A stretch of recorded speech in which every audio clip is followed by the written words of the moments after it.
And how is it going, everyone? Welcome to more I Wanna Be the Justice. Unfortunately stuck in a very annoying checkpoint, but at least this time I have all the time in the world to get out of it.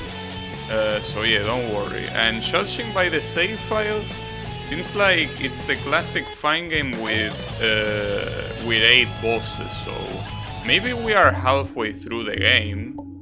Maybe, I don't know.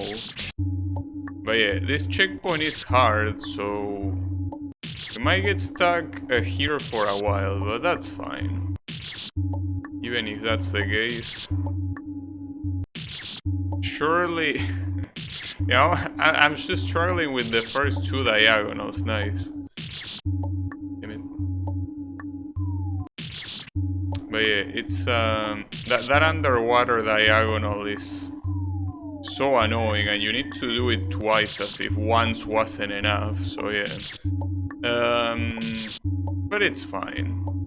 So I'm also curious to find out about what else the game has to offer, because so far, assuming we are halfway through the game, I really haven't seen anything remarkable about the game, but it's okay. Maybe we're gonna see it.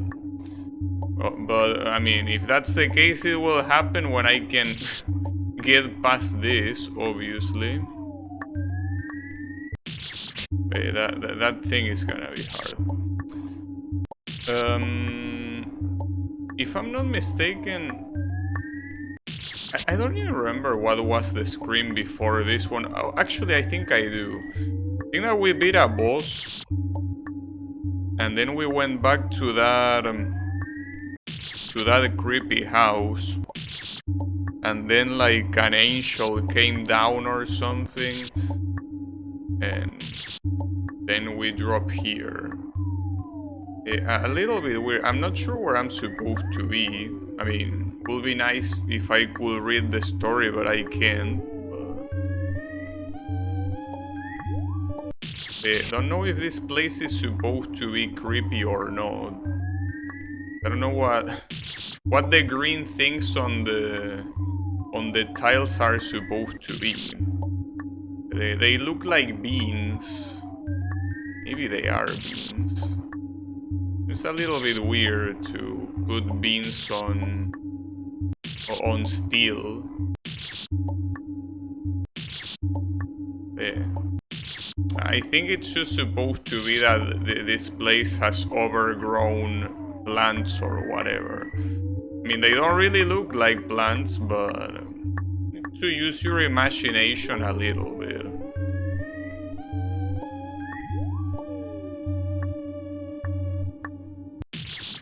Damn it, dude, it's always so close. But yeah, I always get killed by the same thing.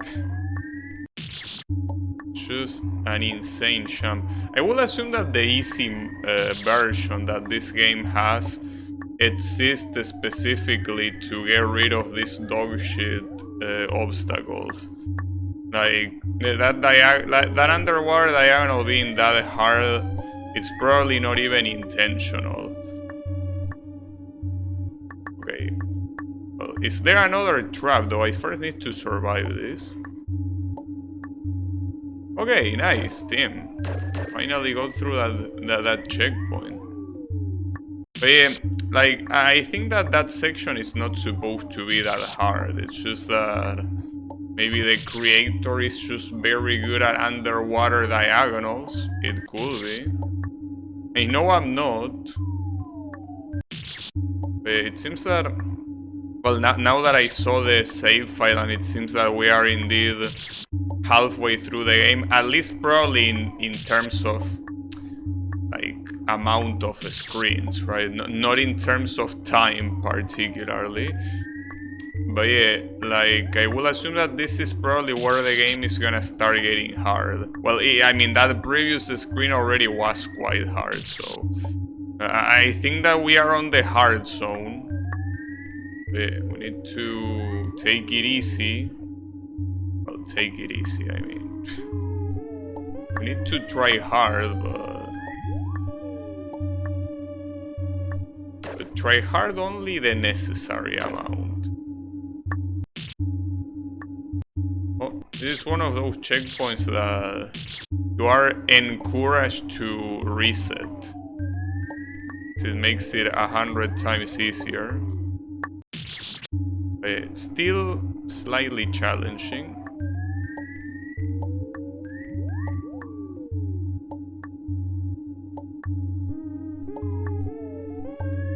Hard to commit to... Well, I could have just dropped there. Well, whatever. Same thing. And then... Wait, that's a... Okay. There is a diamond jump. Pretty cool. That actually scared me. That sound was so loud it scared me. Okay. So we have a diamond jump right after 2 gates. Very cool, I gotta say. So this diamond has at least water, but that doesn't make it any less shit. I mean, if it didn't have water, it wouldn't be that much different, cause, well, assuming that you will have a platform to step on, it will probably be easier without the water.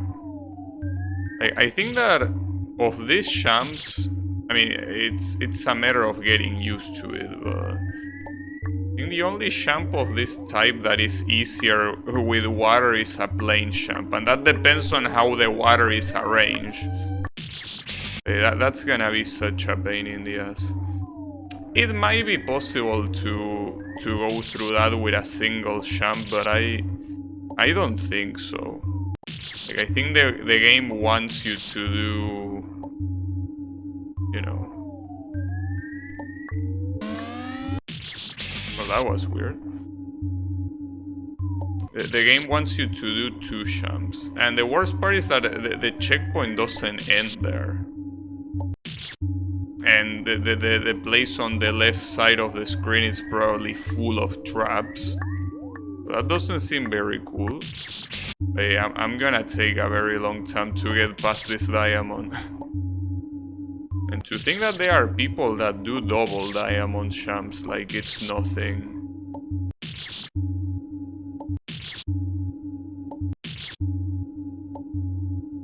Yeah, some people are very good at needle. I think that the other day I saw a Russian player play a game that you needed to do 10 needle tricks in a row to beat it, basically. It's pretty simple in terms of a simple concept, not simple as easy. It's a simple concept, but I will say that it's pretty interesting as well. But yeah, among those jumps there was a double diagonal, an invert gate. Well, there were easier ones, like I think a singular diamond. And there was other stuff that I don't remember. But yeah, they were all the type of jumps that I will take multiple attempts to get one. Multiple, and I'm talking about a high amount of multiple. But yeah, here you had to do 10 of those in a row. And they were random. It's not like they follow an order. You cannot even get the muscle memory to, you know, remember what's the order of jumps. They were preset jumps, but they were completely random. And you had to beat 10 in a row. So yeah, good luck with that. The guy was good enough to be able to beat the game. So yeah, I mean, that just tells you how good people are in games like this one. Also, what's the synchronization here even? Like, doesn't seem like these things are synchronized at all. Like, the more they bounce, is like yeah, they are not properly synchronized. Well, whatever, who cares? Like at some point, if you wait enough, the two spikes, well, the moving ones, I mean, get together. Unless, wait, I didn't try going down, but that's because I'm assuming that it's obvious that I'm gonna get killed. It was worth a try though, because I mean, if that was just a shortcut and the intended way was on the bottom, would be very sad that I will waste so much time doing this diamond, but no, it is unfortunately the intended way. Well, just gonna tell you that we're gonna be here for a very long time. Okay. These obstacles still count, the moving ones. Ah, damn it. I can't believe that. How was I supposed to know I was supposed to go right, damn it? And the worst part is that I did it on the first try. Like the whole dodging sequence, I don't believe it. Well, here goes another try. Yeah, but it's not gonna be easy. Like the fact that I did it on the first try is the weird thing. That's a hard section. Well, not that hard, but hard considering that you come from this jump. The choking potential is very high.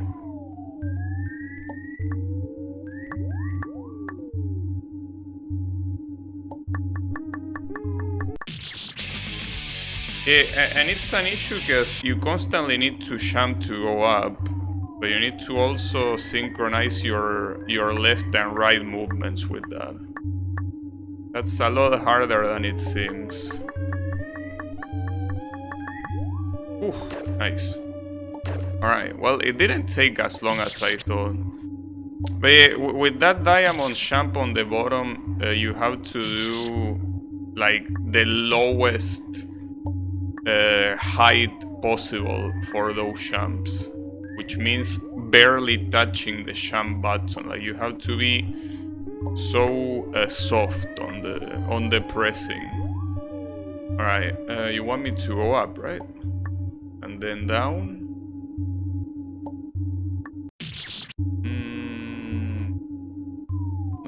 I guess I need to double jump here.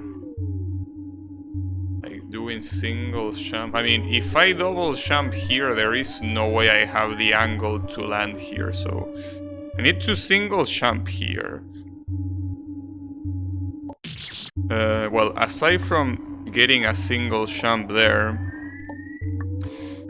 the hard part is double jumping before touching the spike. Yeah, like that. That one would have been easier to jump lower. Like instead of jumping from here, just jump from around here. Do a full jump and you have better also to survive than bonking your head like that.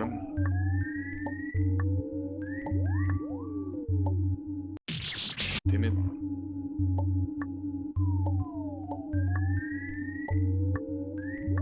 No. But at least so far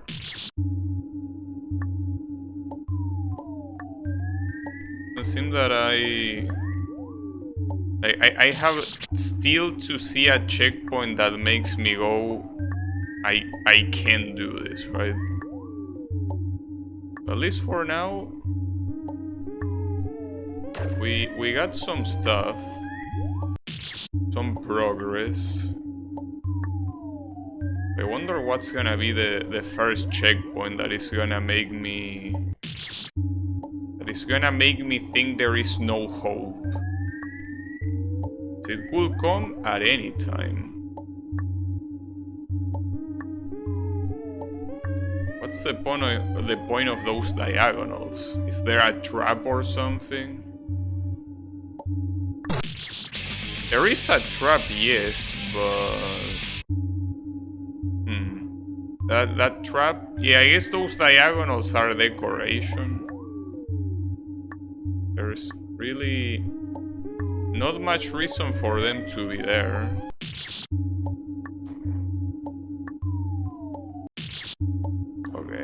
some reason I'm not double jumping. Also, doing a short hop to get past that gate. Will I even be able to... okay, I can land there. But what about this jump? Can I also do it? Should have jumped from lower, just like I did for this jump. Should have done the same.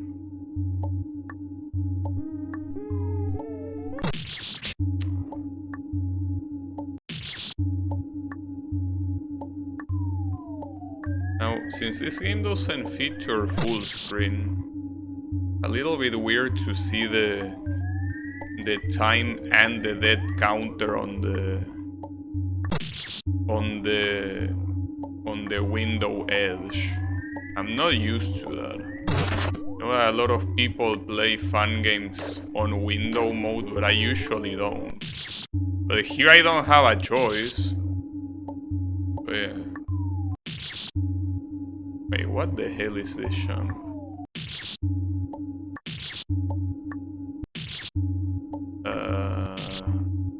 What?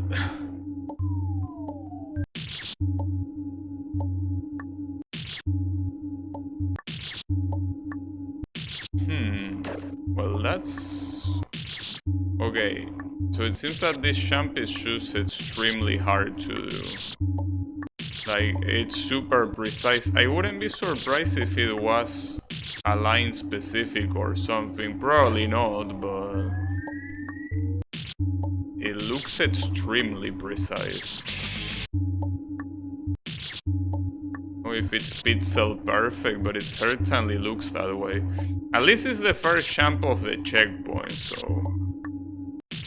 though, with having hard jumps like this as the first jump, usually...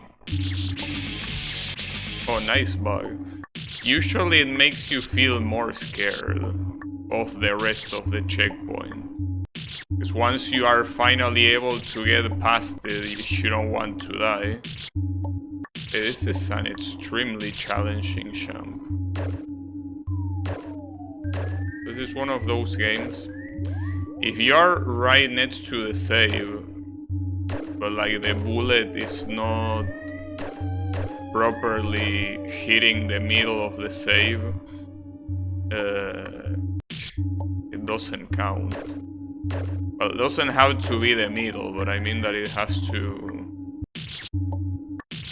it has to... like, the bullet has to interact with the save.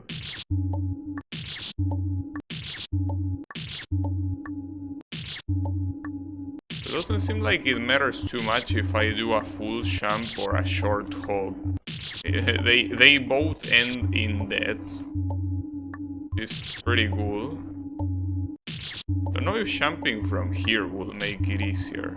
So if I jump from here, it will require a short hop to avoid hitting your head, but it doesn't seem like it makes a difference. Well, maybe try another align. If it makes it easier, I don't know. This looks extremely precise. Like, very, very precise. In fact, if I made a jump like this in the game that I'm making, and when I eventually get to test it, I was able to do it there, but like, if I had this in my own game, I would think this jump is impossible. It somehow is possible. I think that this is pixel perfect. How did you die to that? The rest, well, you gotta be careful with this, and also there's probably at least 2 traps afterwards, but doesn't seem too rough, assuming there are no traps, which most likely there will be.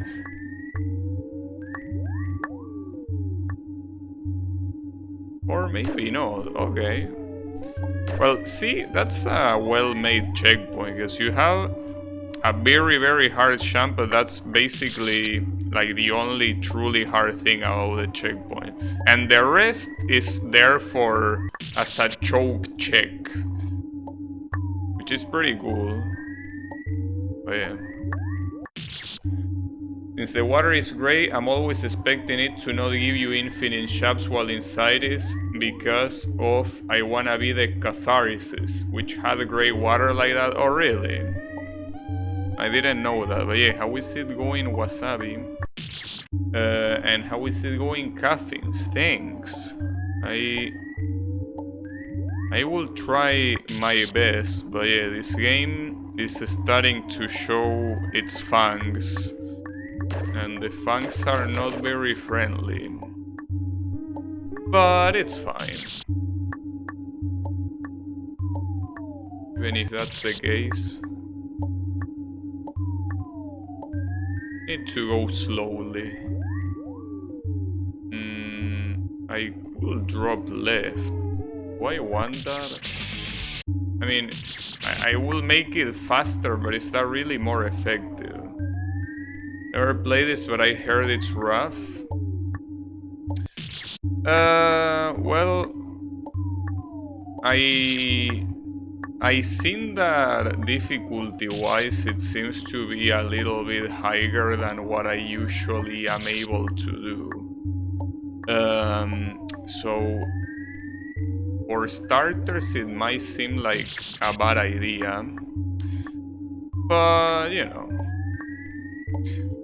I don't think the difficulty is the biggest issue right now. The problem is that so far it doesn't seem like the game has anything nice to offer or anything that other games don't already offer but better. Though I guess that this relatively, let's say, intermediate needle is okay, I guess. I mean, if I was better at fun games, maybe I will think of this zone the same thing that I thought about the first four, that it's just nothing remarkable. Okay, you cannot even go there, nice. I mean, I didn't want to, just wanted to see if it was easier. Okay, Tim, the visibility is a little bit shit here though. And Tim, okay. Now I'm seeing what's coming. 3 gate jumps on which one of them, or rather 2 of them, are with poor visibility. See, this is the problem about this game. The problem is that there is no originality in the platforming so far. Like, this just seems like, for the platforming side obviously, it's like someone's first attempt at making Needle, which is an issue, of course. But yeah, like, it wouldn't be a problem if it at least was well distributed, but it really isn't.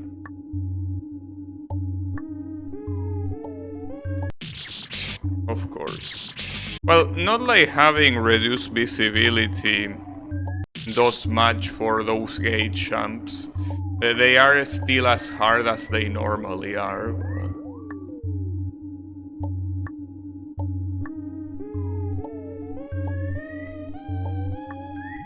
Okay. Ooh. Oh, what?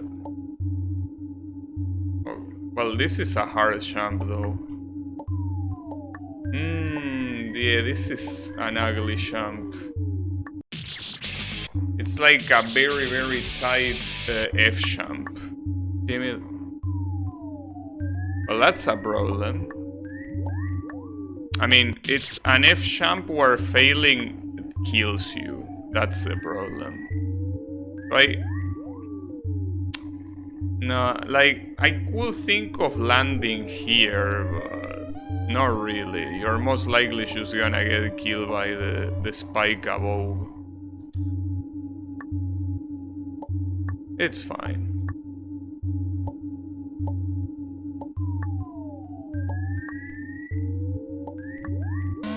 I don't understand what's the point of putting a trap here, though. See, that's the kind of stuff. What are you trying to do here? Are you trying to make Hard Needle? Are you trying to make a trap game? What are you trying to do? What's the identity of this game? Because if at least it was a funny trap, but that's not a funny trap. Like, that's the issue. Like, if at least it was, I don't know, well, as I say yesterday, a UFO crashing or something ridiculous, but it's just a shitty spike trigger. At the very end of the save, of course. Because if it was before, it wouldn't be very nice, right, Mr. Carnival? But yeah, like, that's what I mean. Like, it's just like the most painfully generic shit, except that the difficulty is not that easy, you know?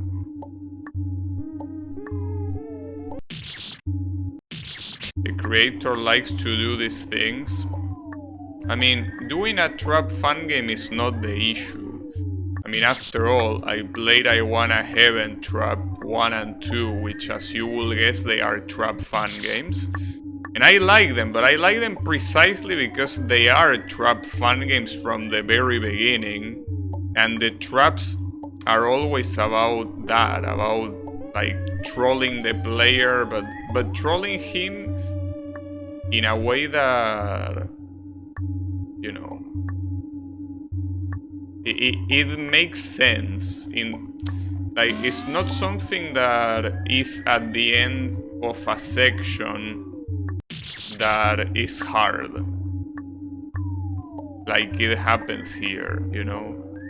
That's the problem. Like, this sort of needle is not that easy, and it's probably gonna get harder later.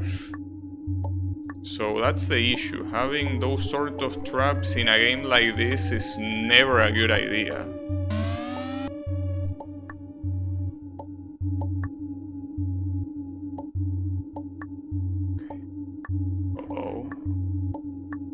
Can you give me a save?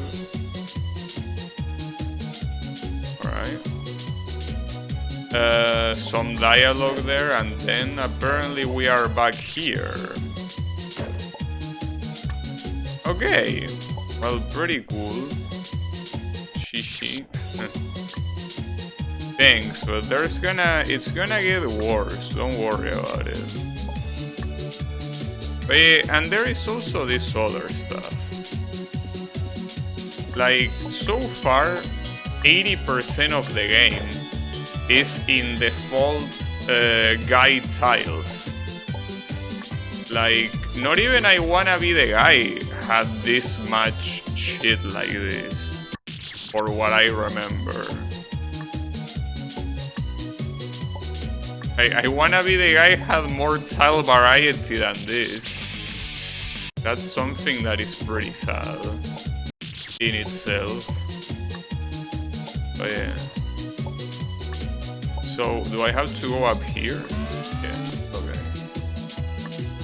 Nice. Are these just dead? Yeah. Doesn't seem like this game is having any secrets, at least. Well, maybe it does and I just haven't seen them, but it doesn't seem like there will be any sort of secrets. Which means that... well, that's great, because I hate secrets. Hey, there are a lot of places that look like they will have secrets. Okay, that one will be an issue. But yeah, the thing is that...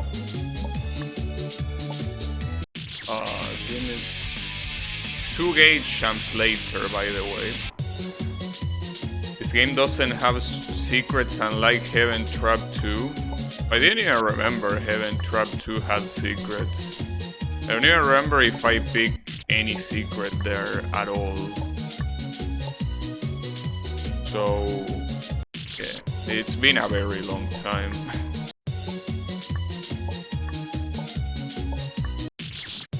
Probably because you didn't get any of them.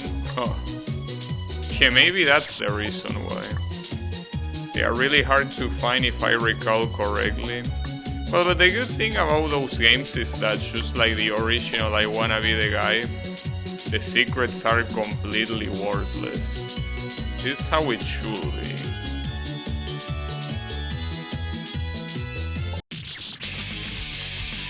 Fuck. But yeah.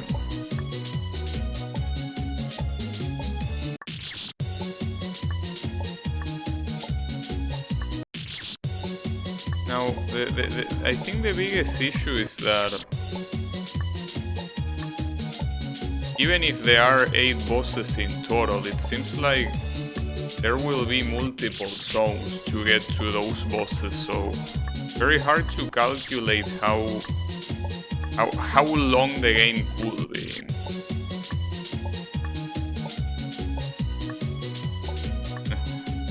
But it's okay.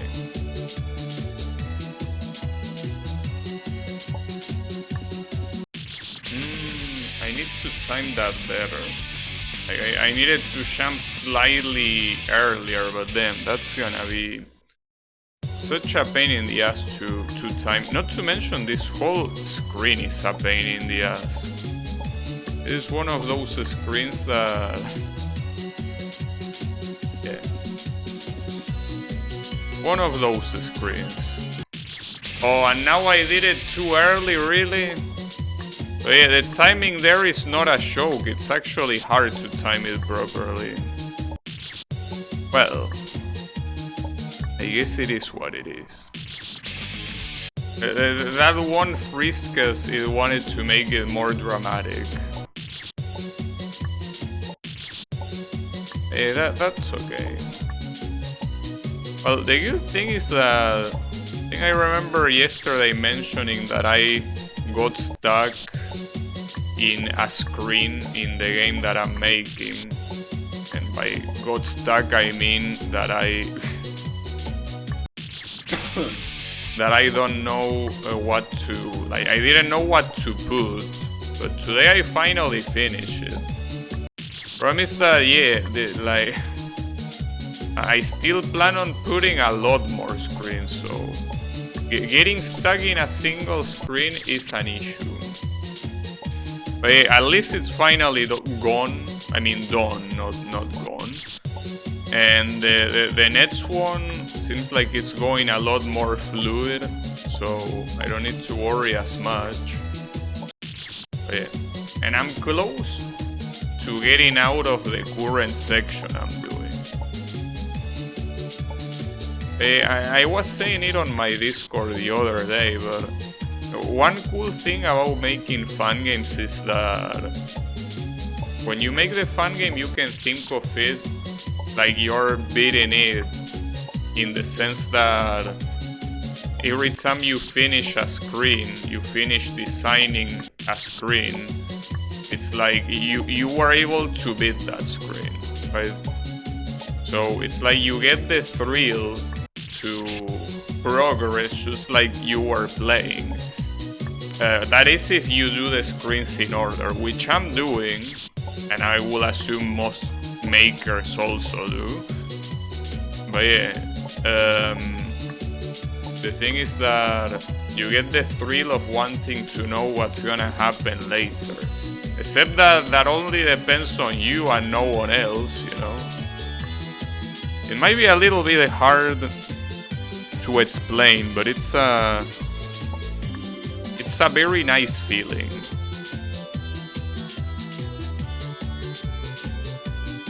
I just realized is this song from Puyo Puyo.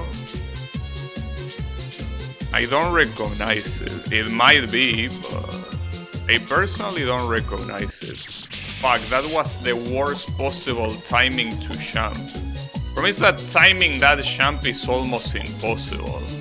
You are way too far from the cherry, and the cherry bounces way too fast to time exactly when to start the jump. What a pain in the ass. It doesn't seem like you can full jump the first spike. Like, you need to double jump. You need to double jump to get past that spike.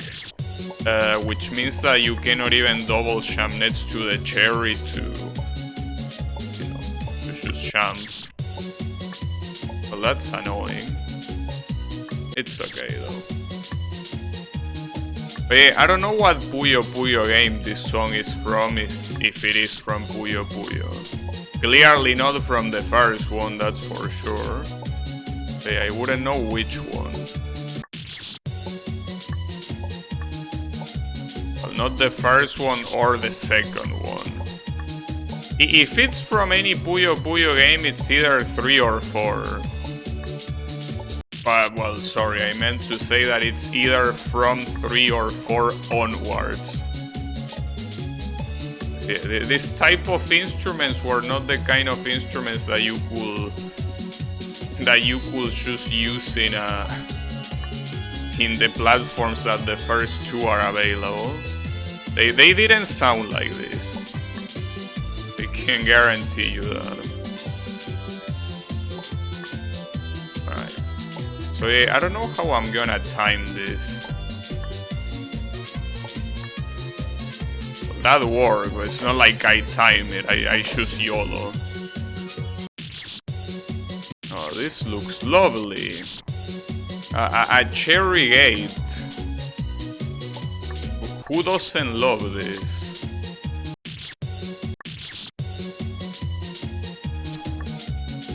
It's okay. Wow, that was interesting.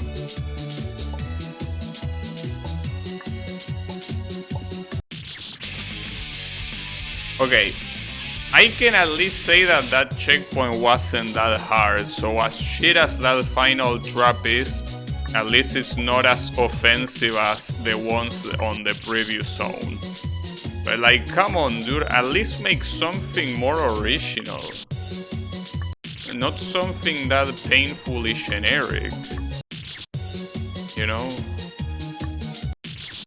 Because, I mean, maybe it's your type of humor, but most people when they see that, I will assume that the feeling that they feel is not like they don't feel like laughing, they feel like choking you out, you know? They feel anger after seeing something like that. So, I mean, maybe you find it funny, but, well, and I will assume people watching someone play might also find it funny. But yeah, I gotta say that as a player, it's not really very funny, you know? If it at least was more original, I mean, if it at least was a spike that is already on the screen, but no, it's even an off-screen spike. Well, it will be shit either way, but it's even more lazy when it's off-screen. Yeah, very nice of you, Mr. Carnival. But yeah, I guess that... I don't share your sense of humor, mister. Just gotta tell you that.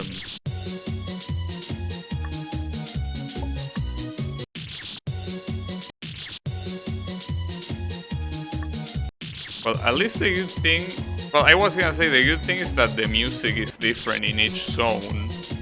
And it would be even better if it didn't restart. Apparently 2013 is just not enough to make the music not restart. It's like 6 years after the original I Wanna Be the Guy, wasn't enough time for this guy to figure out how to do it. So yeah, pretty nice. Pretty cool. I mean, I feel bad comparing every game to Boshi, But even Boshi understood how to do that. Dude. And that game is from like 2009, if I'm not mistaken. Come on, bro. You can do better than that. Or not, but like, you should at least try.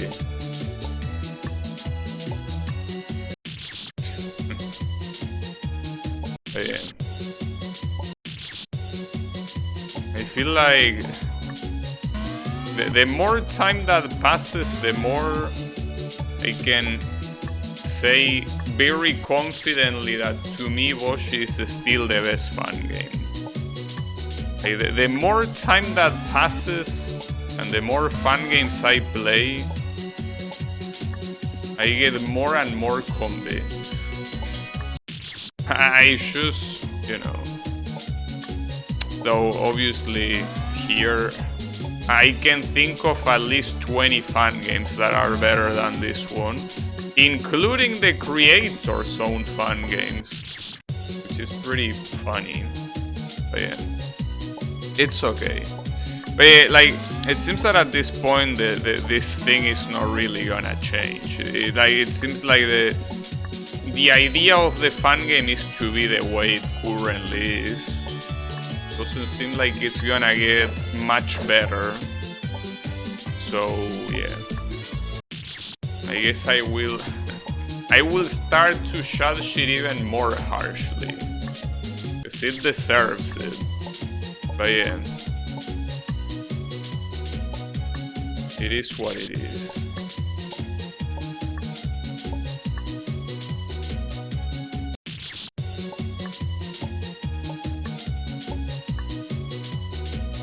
But I think that at this point in time,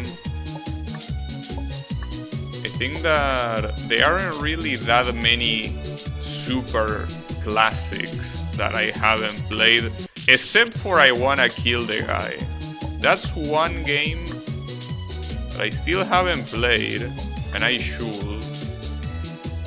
I think that aside from that, there really aren't that many super classic fun games left for me to play.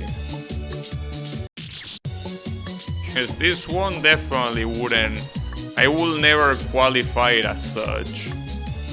Well, there is also Camellia, but I think I'd rather not.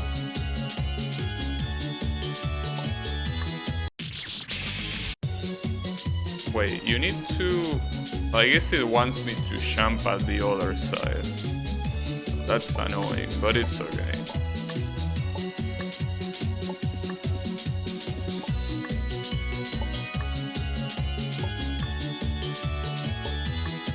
I also wish that this thing that is following me wasn't following me. Like, sure, it's not that big of a deal and it's lore related and whatever.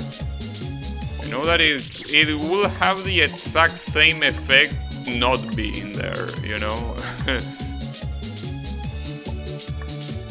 It wouldn't change anything. How do I do this? I mean, not like that, obviously, but I cannot jump over this with a single jump. But if I double jump here, this is such a weird angle to do, but I will have to do it. It has to happen.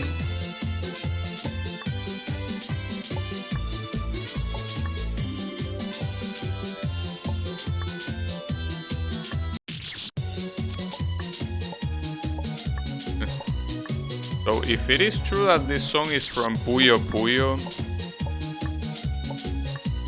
that's a game I wish I was playing now. I don't know which Puyo Puyo. I already played all of the mainline ones. There are some spin-offs here and there, but I don't think that they will be that big of a thing. Especially when most of Said's spin-offs were made by Sega and not by Compile, so I don't really give a shit. So yeah, it's a little bit of a problem.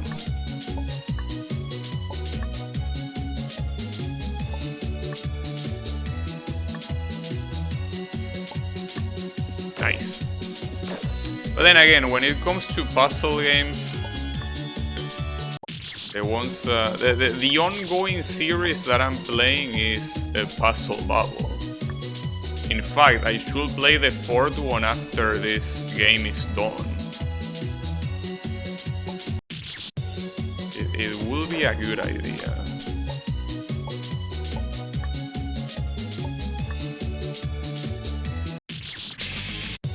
It was obvious you needed to move somewhere, but yeah. I'm not a psychic, I cannot guess exactly where, unfortunately. Will be cool, but yeah.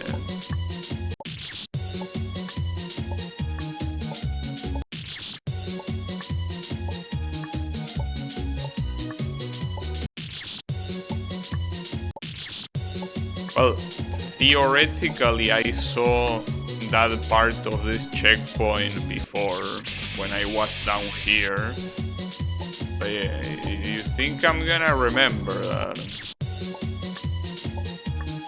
you will be wrong. Also, I don't understand why sometimes this works and sometimes it doesn't. Like, there are some times when there is a platform like this, well, a wall, and then a spike, a downward spike like this one, that if you just hug the wall, you shouldn't hit this.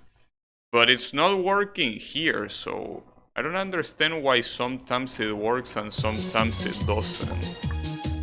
Like, what's the idea? Because it's not working here, but it works some other times. I mean, not in this fun game, in other fun games. Maybe it's related to the positioning of the spike? I don't know. Hard for me to tell.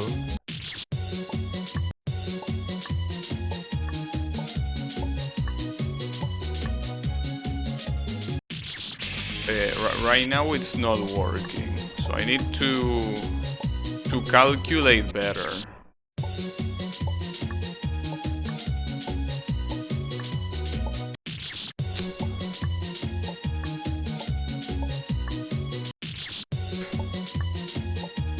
The sad part is that I'm consistently doing the 2-gate jumps, but everything else I'm not, for some reason. Alright, well, there goes the consistency. Damn, that jump looks so ass. But I gotta be careful here.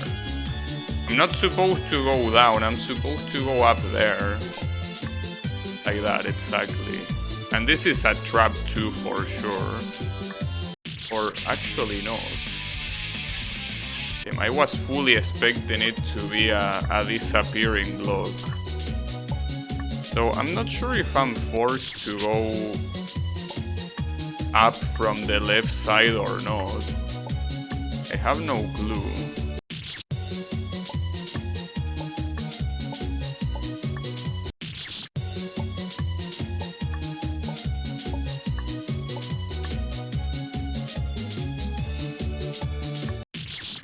It's a shame because I got that jump on the first try. And it seems like a hard jump to it, so yeah, it's not easy. I wonder if you can skip it like that though. Like if you're on the previous checkpoint, if you can skip it by jumping up like that, will be funny. Yeah, but now good luck going back there. Fuck.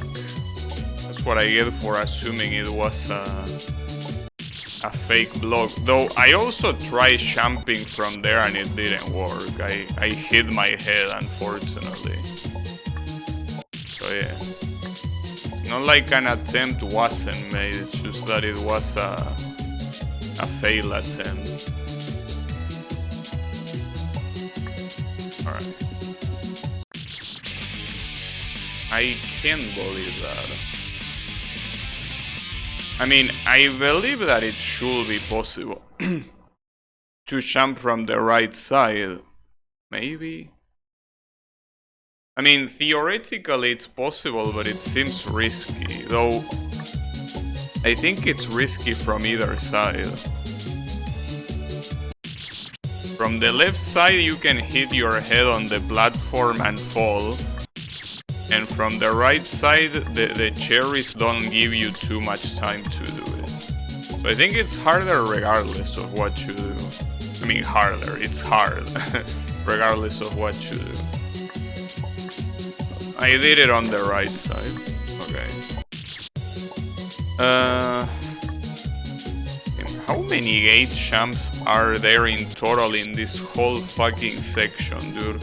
I mean, already in this screen, 1, 2, 3, 4, 5, 6, 7. And then on the bottom screen there are even more. Well, and a diagonal here just for fun, right? It's ridiculous. Like, the unoriginality of this game is outstanding.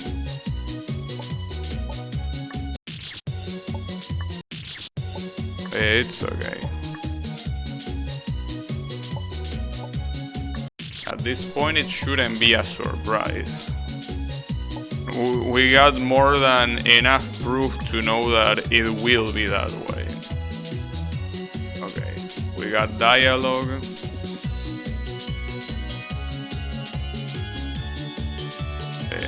Apparently there are people being jailed here or something, I don't know. Hold up. Is this jump not possible? Well, I guess it's not possible. I mean, I'm not gonna force it. Like, if you ask me, it looks possible, but I don't think it's intended to be. And then again, what do I know of what's possible and what's not? It most likely isn't. But I'm very tempted, it's just I don't want to waste time trying what looks clearly like an impossible jump. Especially when there is already stuff to do down here. Nice. Is there something here? No. Oh, I think you need to go into that hole to dodge all these spikes that appear here. Yes, that's the purpose of that. The spike location also changes here. So that means that...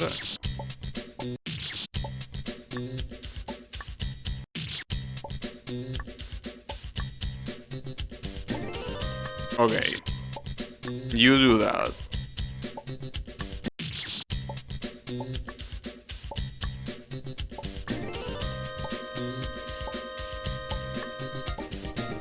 The problem is that one of these end of checkpoint traps, it's most likely gonna have a second one later.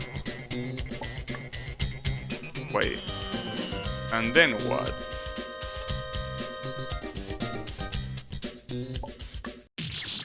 Wait, is that jump possible?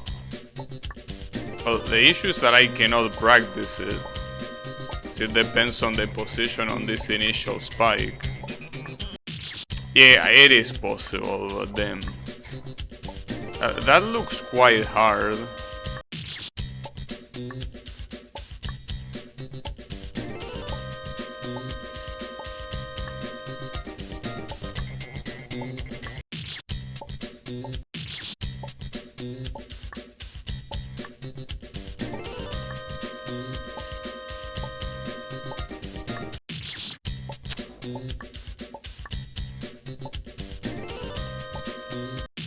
And to think that if you pick hard mode, you need to do these two things in one shot. That's messed up. I'm glad that at least for fun games that are not easy enough, I always pick medium. I mean, it's what you're intended to do. It's just that there are some fun games that it's just hard to tell. Because for some fun games, and obviously for the original I Wanna Be the Guy, hard is the intended difficulty. In this one, it really doesn't look like the intended difficulty. Alright, got that.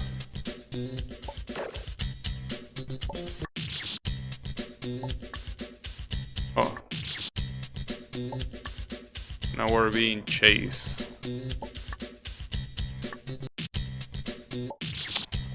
Okay. Can you make that jump?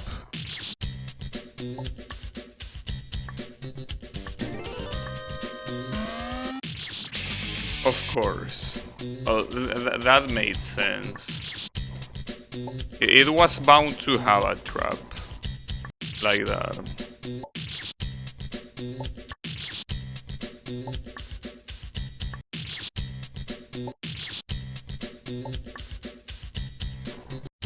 To most fun games of this era, medium looks like the intended mode for a first playthrough, and hard mode is more of a playlist if you want something more challenging, which I realize it sounds kind of obvious.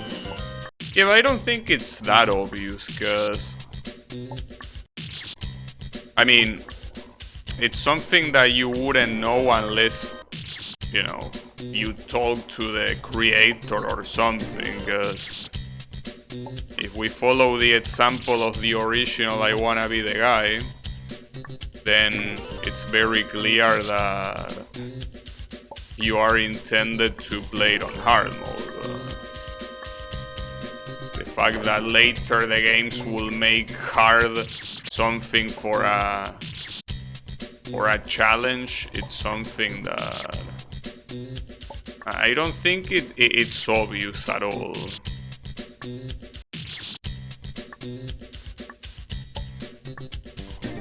But I still think that the fact that this is a 2013 fun game is very weird. Like, it doesn't seem to add up to me.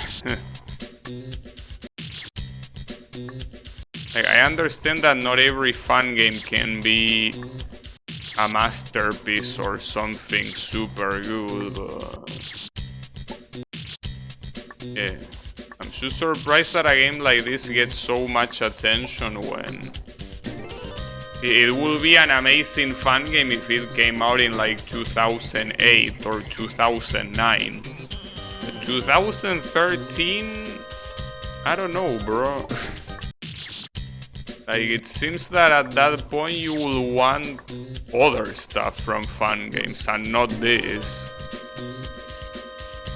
So I'm not sure when to do the jump here. Yeah, okay, I guess there. That's the right time.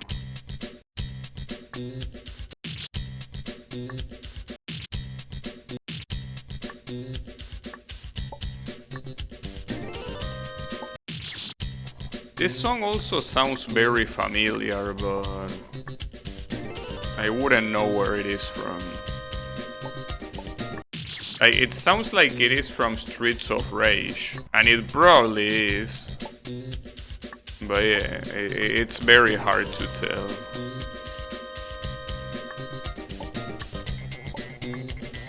Like, if someone pointed a gun to my head, well, I probably will be dead. But the point is that I will say Streets of Rage 2. For sure. I might be wrong. I mean, it's either Streets of Rage or a game I haven't played. I have no idea where it's from, but there is a playlist of it on YouTube. Let me check that. Okay, thanks.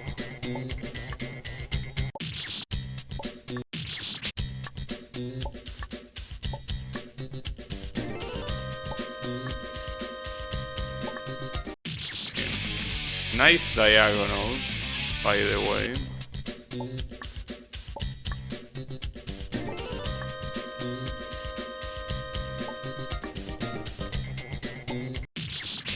I'm not sure.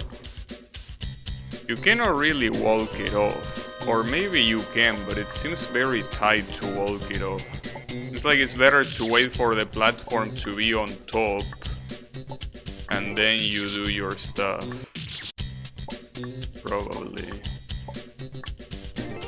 Because I don't think falling at that speed you can do the diagonal at all.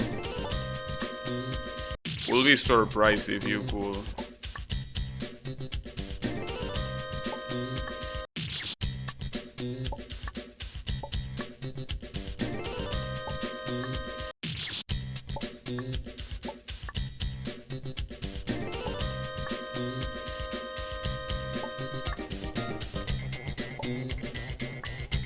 Nice.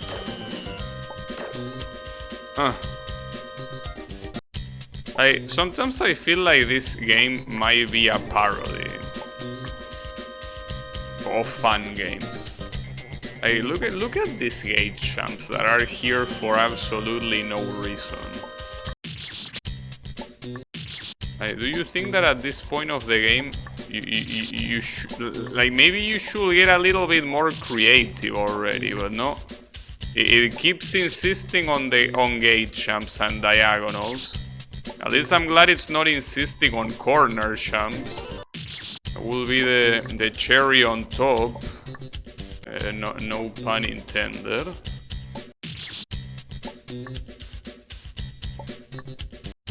But yeah, it's like... we are a little bit far into the game for you to... You know how there are some people that say like... aren't you a little bit too grown up to be playing with dolls or be playing with whatever? Well, here I ask this question. Aren't we a little bit too far into the game to still be doing gate champs? Don't you possibly think that it might be a little bit too late to keep doing this same shit? Well, clearly not, because otherwise it wouldn't be here. I'm not sure if that champ is possible. I think it is, it should be. Like, without the platform, I mean, obviously it is possible. It apparently is from Pokemon Dem, so in that alternate universe I would have gotten shot. That's fucked up. It could be from Pokemon. I mean, after all, I pretty much played every mainline Pokemon game from... well, when I say mainline, I mean like the definitive version, usually, of the first 5 generations of Pokemon. So I most likely heard this theme at least once. Unless it's from a spin-off, which could be the case, but... these are definitely... like, this is not sound... I don't think this is the kind of sound that a Game Boy Advance can do. I mean, it could, but I very highly doubt it. Like, if this is from any console, it's probably from the DS. And if it's from the DS, it could be... actually a lot of games. It could be Diamond, Pearl, Platinum, Black or White, Black and White 2, Pokemon Rangers. It could be a lot of games. Well, when I say Pokemon Rangers, I mean all of them. All 3 of them. It could be from many games. So if I had to guess, this type of chassis music might be from Black and White or something like that. Because Black and White is supposed to take place in New York.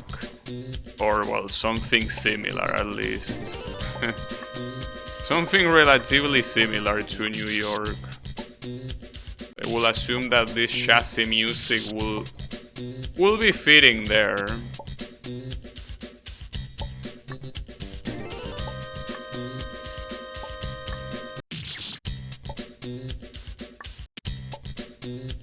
It could also be from like the GameCube. It could be Pokemon Colosseum for all I know. And that one I haven't played it. So yeah. Well, neither of the Pokemon Colosseum games. Nice.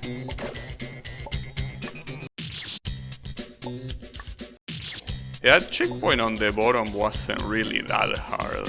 That final one did seem like a little bit problematic. Then, what a dipshit, dude. I was so glad I got that on the first try somehow, and then that trap shows up. Problem is that now I don't even okay, no, I do remember where the trap was. Never mind. It's there. Okay. Right.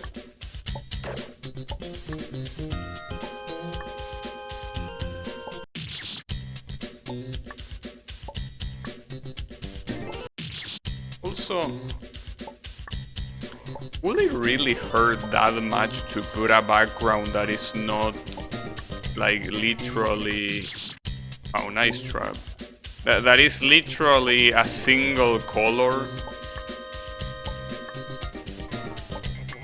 Like, you did that with like that creepy house part.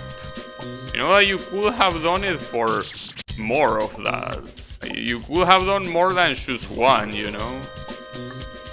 Like, I understand that this is probably supposed to be underground, but like, come on, you can do a little bit of well, okay, actually it is a gradient, you are right. It becomes lighter on the top right and darker on the bottom left. Yeah, okay, I didn't notice that, you are right, my bad.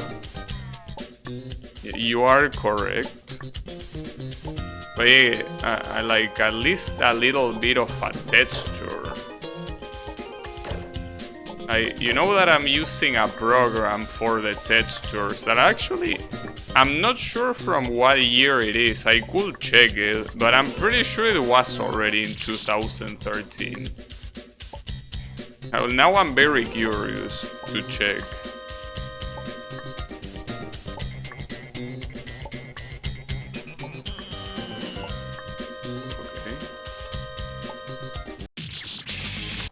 Damn it.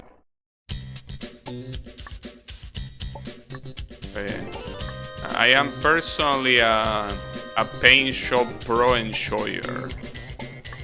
That's a program that I remember using a very long ass time ago.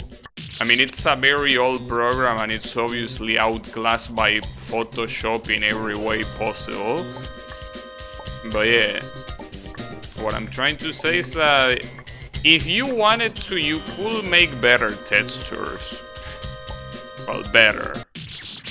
This is not even a texture, it's just, well, as Wasabi say, a gradient of a color.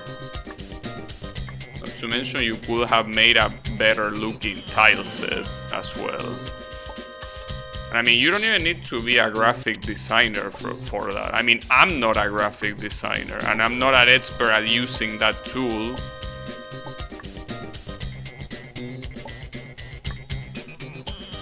What's the trap gonna be here? Well, maybe there is no trap and it's just a hard jump, but yeah.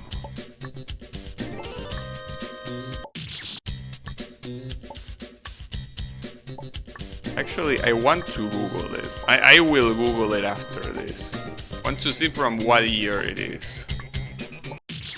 Hold up. Okay, I want to see what year this specific program is from. It's the version 7. Well, doesn't seem like it's that easy to find the... I thought it was gonna be easier to find, but I guess it isn't. Damn it. Okay, version here, 7. Where is 7?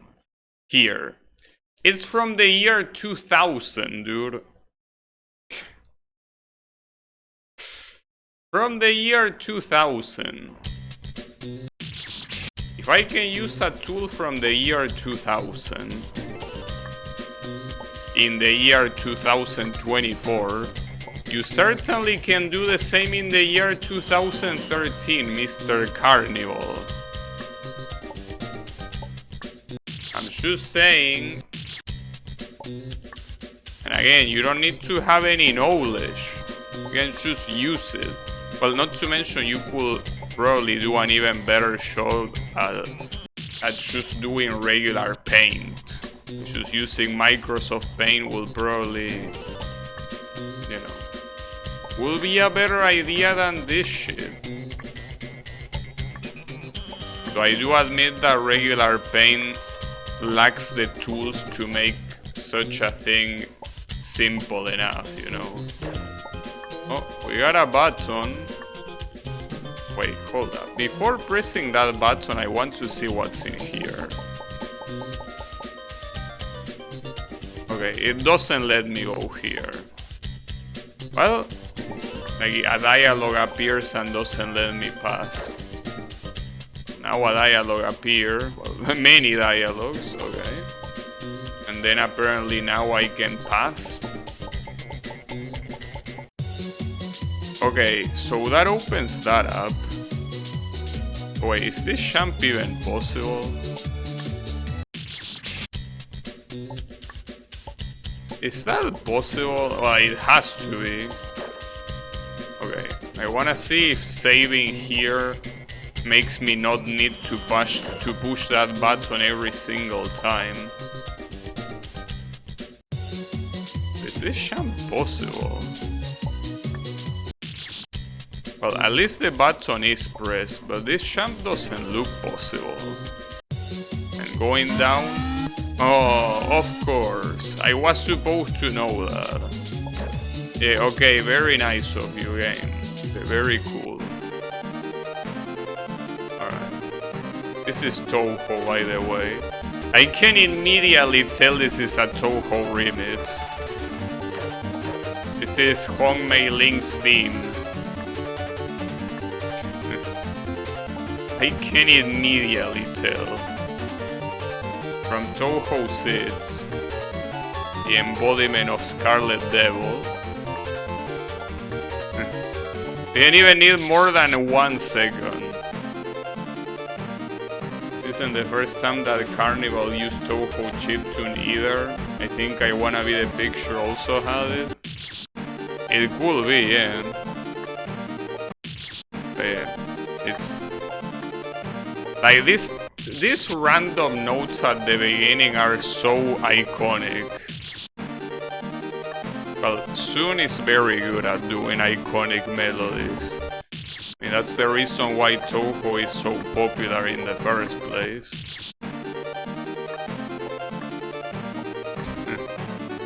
And it looks like such a random collection of notes. It's a very specific random collection of notes, you know.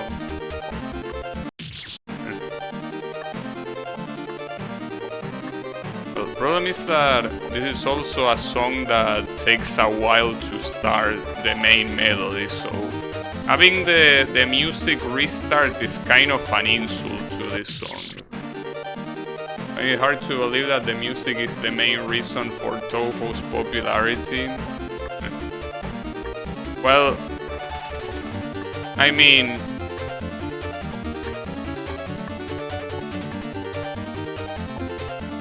sure, you can say that.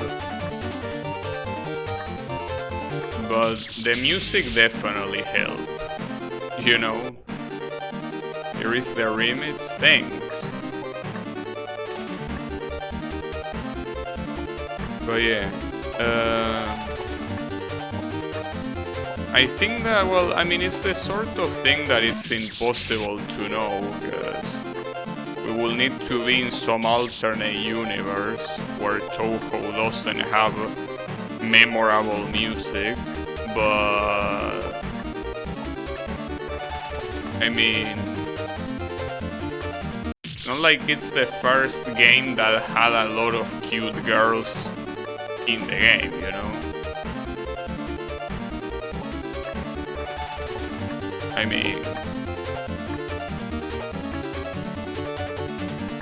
sure, it was the year 2002, so there wasn't the myriad of games right now that is basically full of cute girls. That is obviously there for attracting attention. But there were other games like that back then, and more importantly, games with actual money put into it. A good example being Dead or Alive, the fighting game by Koei Tecmo. That already existed, and I mean it was relatively popular. But, I mean, at the end of the day, the real popularity comes from the flexibility of Funworks. Like being able to just do Funworks without being prosecuted, basically. That's something that is the beacon of Touhou popularity, but at the same time, because you can do that with a lot of other Doujin games. You can do that with, I'm assuming, like, you could do Tsukihime Doujins without being prosecuted either, considering that it's also a Doujin. But yeah, I think that if the music of Touhou wasn't memorable, it wouldn't have the popularity it has. But yeah, it's not the only element, that's true, but I think it's a necessary element. Like, just like the recipe for a food. There are many ingredients there. All of them are necessary. If you take one away, it completely changes the result. Sometimes for better or for worse, but still completely changes it. So yeah.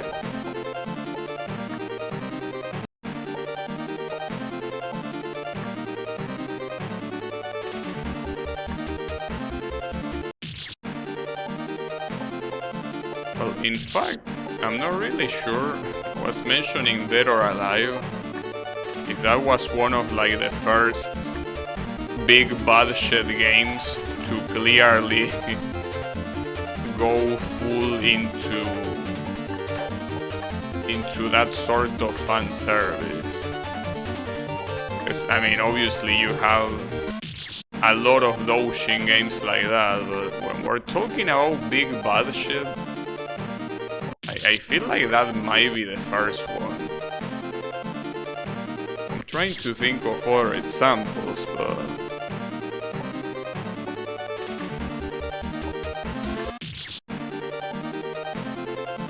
well, I mean, for the arcades there were a lot of like shitty Mahjong games or whatever.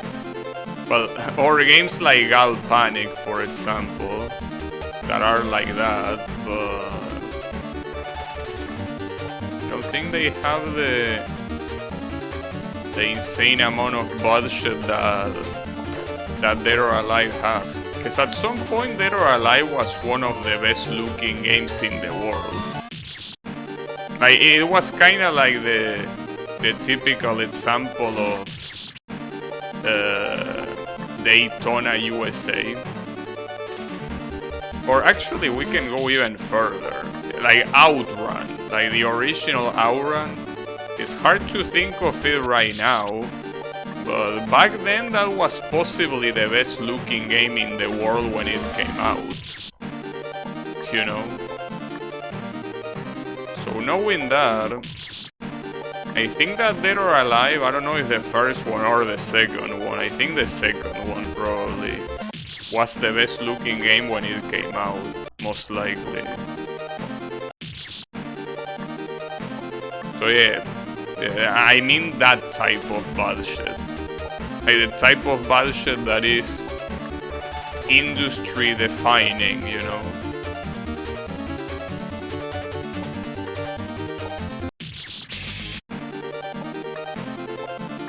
But yeah, hard to tell. Well, I don't even know when Dead or Alive even came out.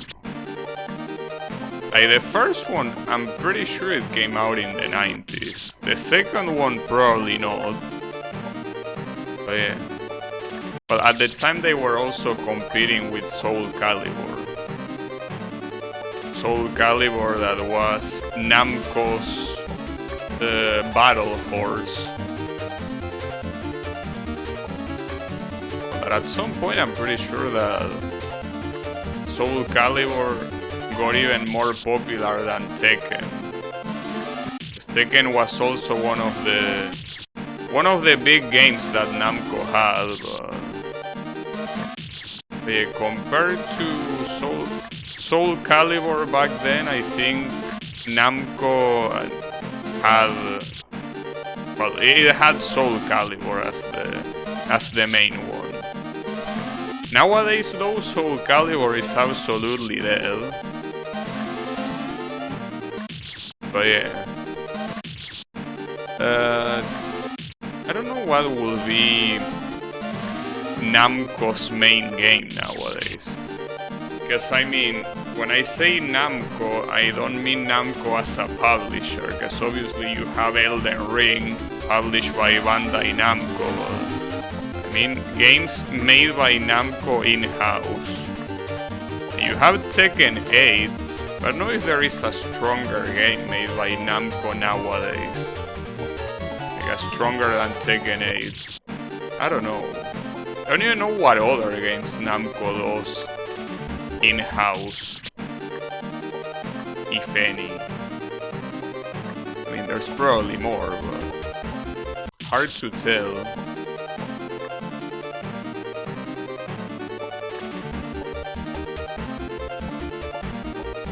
But yeah, Tekken 8, for what I understand, is a very big success.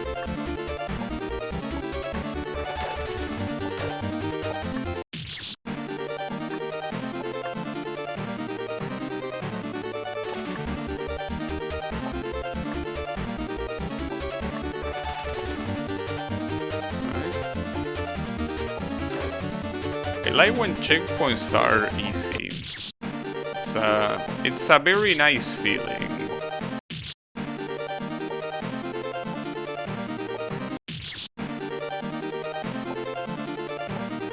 Now, can you imagine how nice this zone would be if it didn't have restarting music? Would be so cool. A shame it's not the case. But I guess it is what it is. Ah, damn it. Close.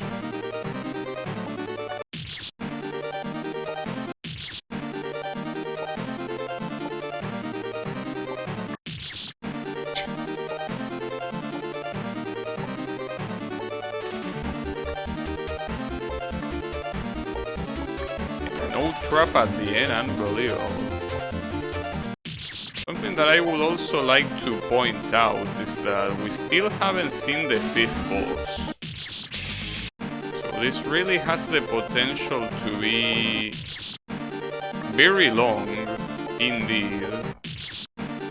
Which is more or less what I was expecting, but yeah. The fact that so far we don't have any sighting of the 5th boss is an issue.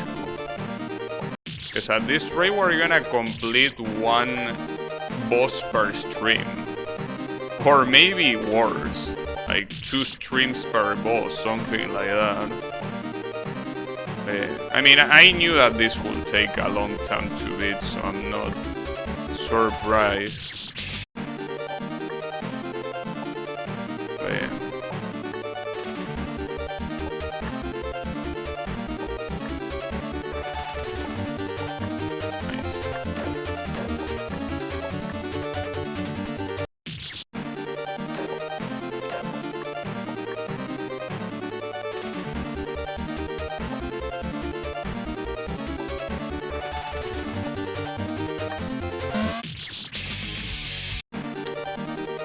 look at what we have after that disappearing block trap. A diagonal. Who would have thought that we will have a diagonal this late into the game? Well, speaking of which, this is supposed to be the guy's castle in the original I Wanna Be the Guy. Obviously here what it wants to do is bait you into thinking that you're close to the end, but wonder what else is gonna try to do.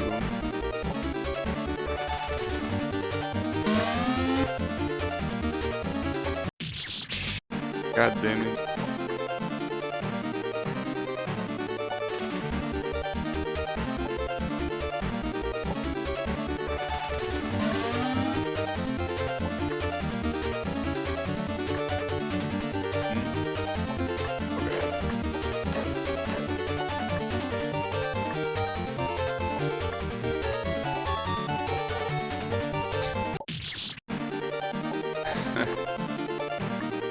Man, like, it's what I was saying earlier. Like, this feels like a parody. Like, how unoriginal can you get? 2 gate champs followed by 4 diagonals. Like, okay, yeah, there is a moving platform. Alright, that makes it quite daring indeed. Like, come on, dude. Is this supposed to be a parody? Well, technically, you could say that every fun game is a parody, in a way. Not really, but it depends on your definition of parody, I guess.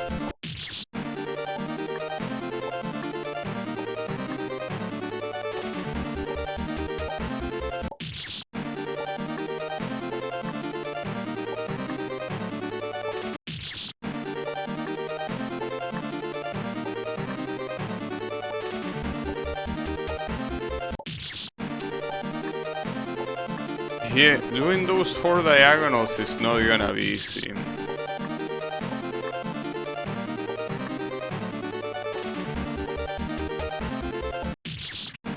I mean, nothing is gonna be easy at this point, though.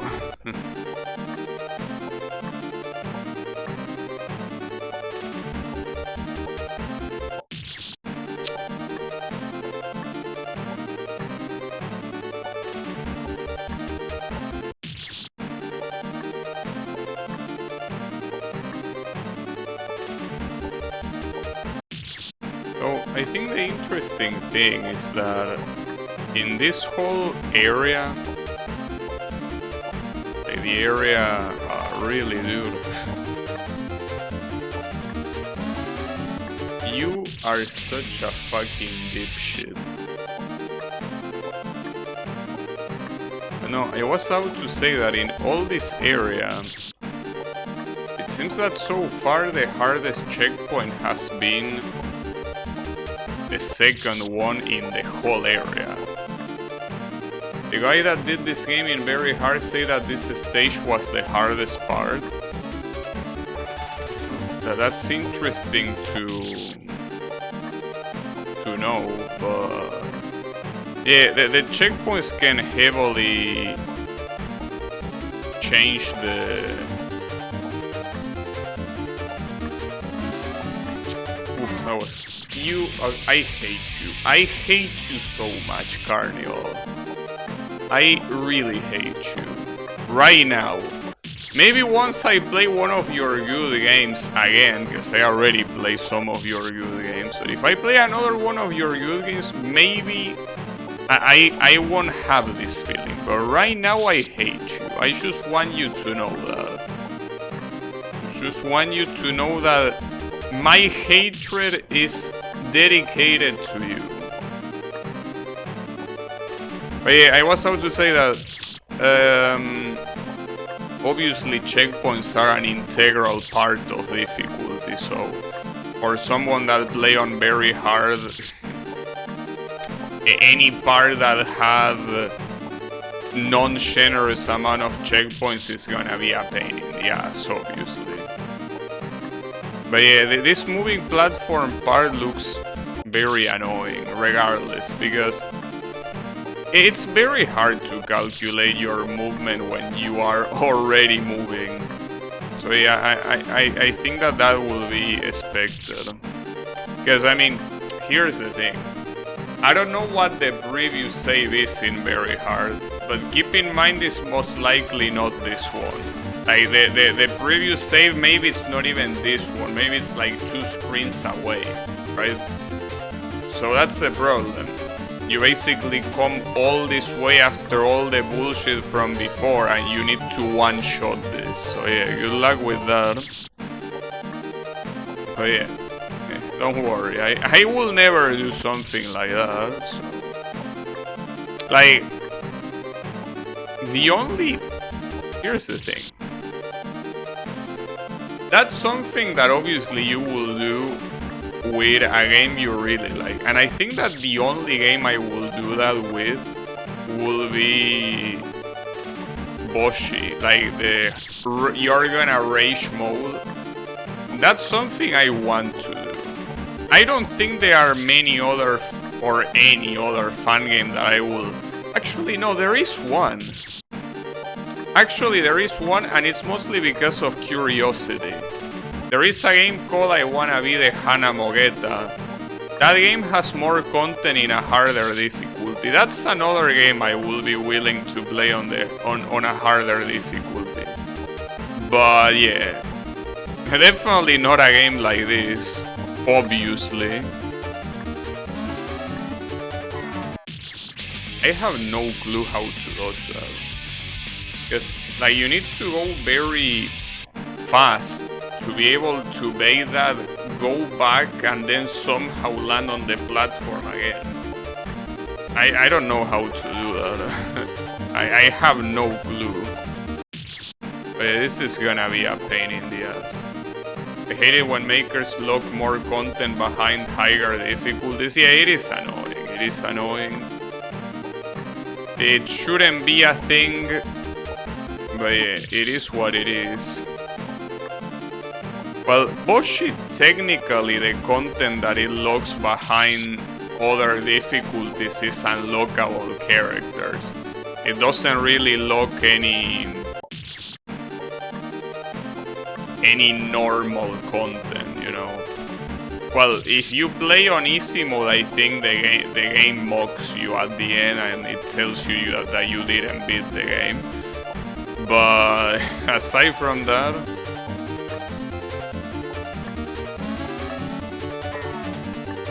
oof. Huh? What's this? Well, we don't know what it's gonna be because there is garbled text, of course. Okay, we found something. Okay, Mr. Angel is here. Is this guy a friend or foe?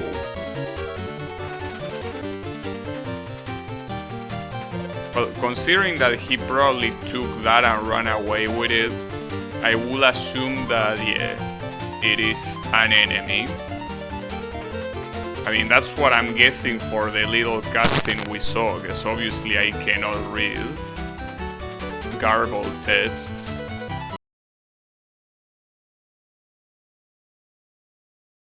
Huh. We got numbers. Oh.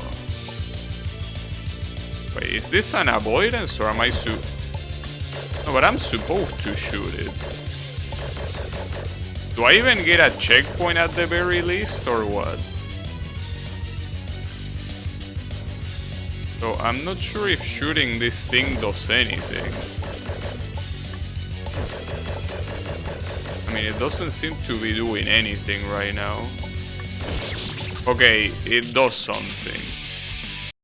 Okay, at least there is a checkpoint here. We gotta look at the bright side.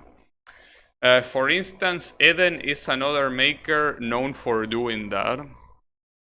I don't know if I played any game from that guy. The game doesn't... the name doesn't ring a bell.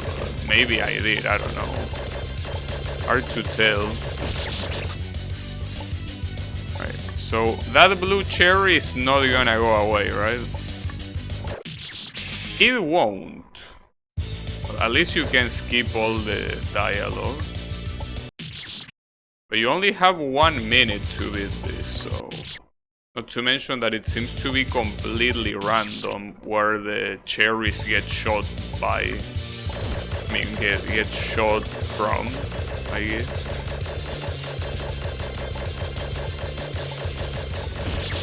Alright. Got your ass. I mean, it will be good if you are next to one of the numbers that it will be forbidden for the number to shot at you. Something tells me that's not gonna be the case, right? I don't think we can have good things like that. Oh, and a number that is already defeated can shoot. Well, that's pretty nice of you. This is gonna be an RNG fest. The only game you will know from him is I Wanna Be the Popularity. But I don't think I played that game. Or at least I don't remember playing that game. I mean, correct me if I'm wrong, but I'm pretty sure I didn't.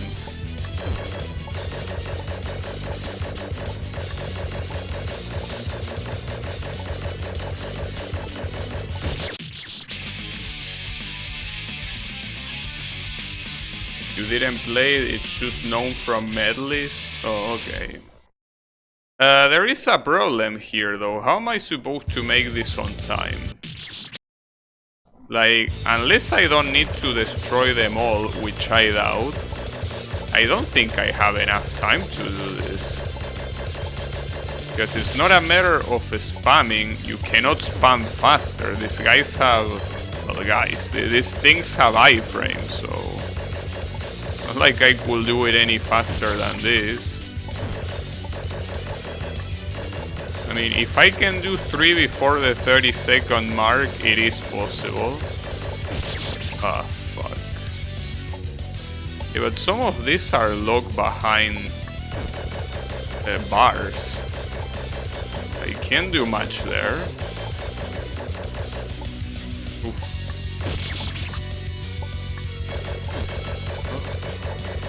Already about to be over, but that one is pretty far.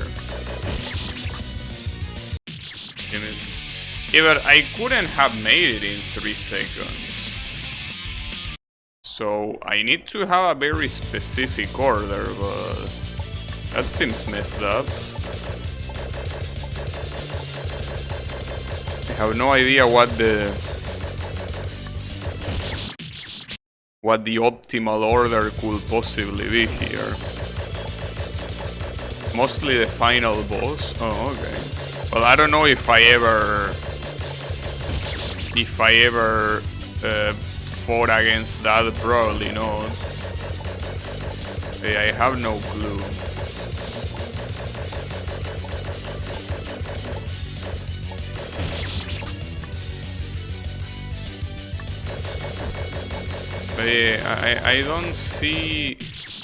I don't see the win condition for this boss fight. It seems that it's impossible to make this in 1 minute. Maybe try attacking multiple of them at the same time.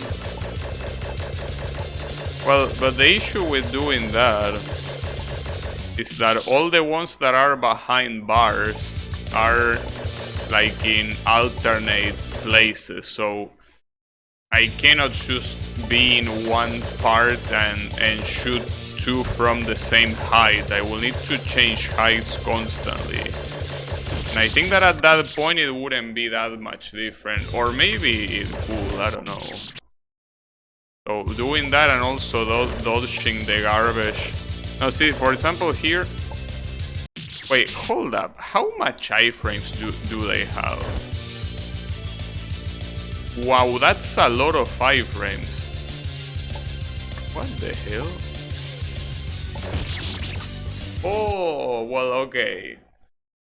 You are right, but I didn't expect them to have like 100 seconds of iframes, and then you need to shoot them only twice. I was not expecting that. Well, thanks for the suggestion.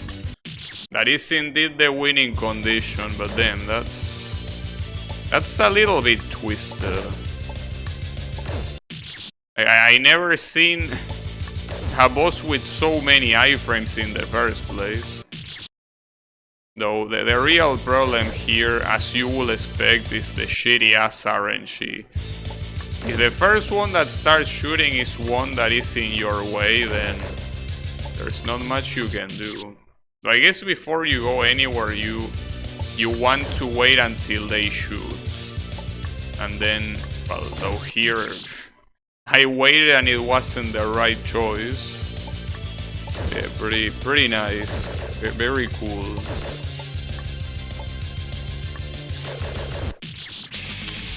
Yeah, I could do something like that, but then this is painful. I mean, so far, I think the only decent boss that this game had was the second boss. Because the first one was painfully generic. The third one was shit. And then there was another one. It was the... Oh yeah, the guy, yeah, no, that one with like the dark background and the shining lights, that one was shit too. So yeah, no. I think that the only decent boss was the second one, which is pretty sad. But yeah. I mean, I guess at least this boss gets the job done, but the problem is that the RNG is absolutely atrocious. You can get fucked so damn easily. Alright, there is only one left, but that one left will be the one shooting.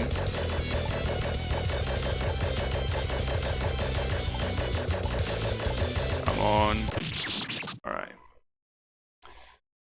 Well. Uh-oh.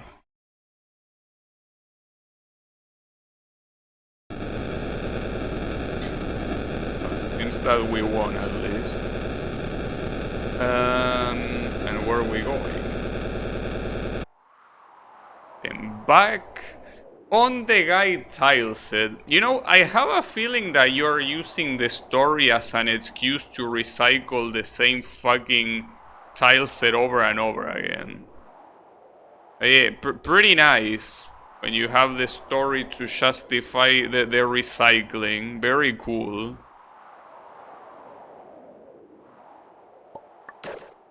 What's this shit? Well, I can't read what it says anyway, so I don't know why I even bother reading it.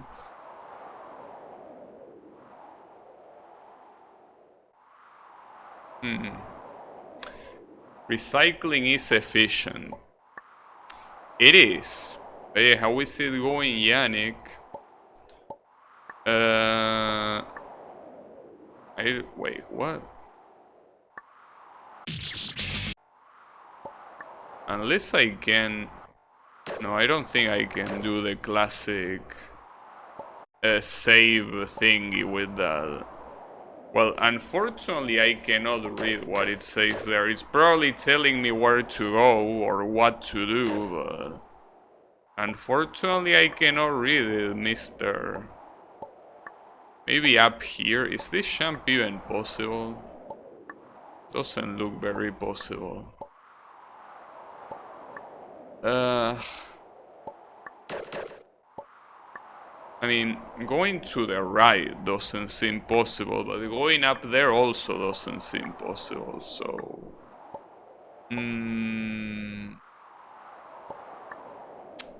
I don't know.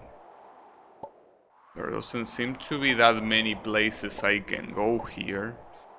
But yeah, it's very clear that you're supposed to read this, but I can't. So I don't know, dude. Do I need to guess? Do you have any idea of what I'm supposed to do, Wasabi? I mean, doesn't seem like I can go up from any possible path.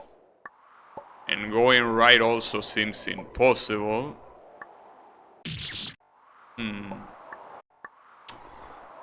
I don't know. Yeah, this jump is not possible, unfortunately. Will be cool, but no. Want to see though. Well, that's the highest I can save, and I cannot make the jump, so no.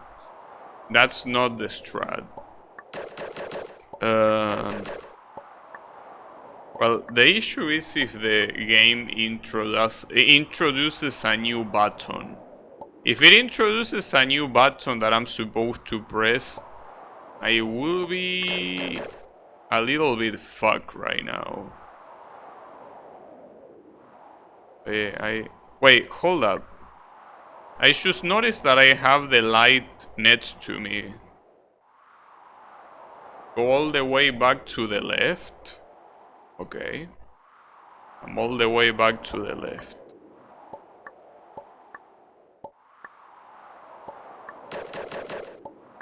What do I do here? Like, I do notice that the light is following me, but I cannot triple jump or do anything special with that. At least not yet. Well, not yet, or not, you know. Wait, what do I get going all the way back to the left? Because I'm here? The left wall is fake? No. That's not true. I don't know what left wall you're looking at, but not this one. This wall is not fake. I don't know. It isn't. I'm not sure what... Is it only after doing something else? Maybe? I don't know what that something else is, though. Again, I wish I could read. But I cannot. Unless it's after coming all the way here. I don't know. I mean, I could read the sign again, just in case. Maybe I need to read the sign and then go back. Alright. I read the sign. And now, let's see if going back has an invisible wall. Oh, it does. Okay, so I think the trigger was reading the sign. It's just that, yeah, it didn't save the first time because I died after. Well, actually, did I die after? Well, yeah, I guess technically I save and then I read it. Okay, thank you. But yeah, that's something I couldn't blame the creator for, because if I knew what the sign says, I probably will know what to do. Alright. So we're in the Castlevania area here, or what?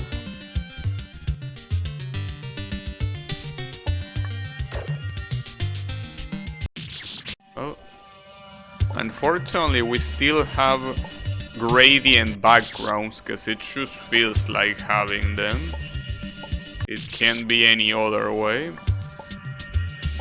But yeah. At least we got past the... We got past the sign. This is Super Paper Mario music. Well, it does sound quite fitting for this at least, so... I think it's a good choice. Oh, I need to hit the button. Damn, that's gonna be hard. That's gonna be pretty hard. Okay. Hit the button and then God knows what. So I don't really know what's the meaning of the light being right next to me in that one section, and then it's back at following me slowly. A little bit weird. But yeah, I mean, if I could read, maybe I would know. Yeah, maybe installing the English patch wasn't a bad idea, but then again, I said it before and I'm gonna say it again. I'm not gonna DM someone just to ask them for a fucking patch, dude. I don't even know who I'm DMing. You know? Wouldn't want to do a direct message to someone I don't know. Wow, well, at least it's nice to know that's a trap. Damn it. At least I hope that that weird ass time bomb counted as a boss. Well, we could check that actually. Yeah, it counts as a boss. So we are actually one. We are actually one more boss into it. So that's good. That's very nice. I need to trigger this. That's hard to trigger though. Hey, you enjoying Justice? No. Not at all. But yeah, how is it going, Echo? No, I will say that it's the opposite of enjoying, but hey, it's okay, don't worry about it. Could be worse, I guess. Could be... well, could be much worse, to be precise, but yeah. Not exactly very nice. I mean... a lot of my frustration stems from something that you can actually see right now. We are in like the sit zone of the game, and this guy still uses gate champs as a normal champ to put in the middle of a screen. You know? Like, so far, this needle has been so generic that it hurts how generic it is. Like, it couldn't be more generic if it tried. And I'm not sure if it's trying to be generic or not. But as you can also see, the generic guide tileset is not helping either.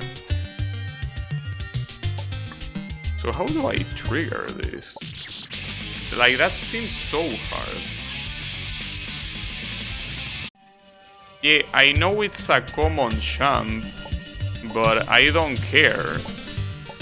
Like, it's common for people that have no creativity. I mean, I'm not saying that you shouldn't put a gate champ. I mean, and you are not forbidden from using gate champs. But if you saw the amount of gate champs that this fucking game has, we are probably in the 3 digits. I'm not joking, there's probably more than 100 gate champs already. And also diagonals, by the way. Like, yes, it's fine to have 1 or 2 every zone. Or if it's a hardcore needle game, I guess it could have more. But this is not supposed to be a hardcore needle game. This is supposed to be an adventure fun game. An adventure fun game that is full of the most painfully generic champs you could probably imagine. You know? That's the issue. If this was like the only gate champ in 10 screens, I will understand, but it's not. I'm pretty sure we reached the 3 digits in gate champs by now. That's not good design. Or regardless of good or bad, it's not about being good or bad, it's about being creative, and this is not. Also, I have no idea how to get past that champ. I don't know how that trap works.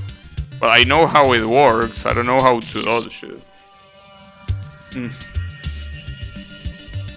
But yeah. Gate Champion Scheuer. Yeah. Couldn't be me.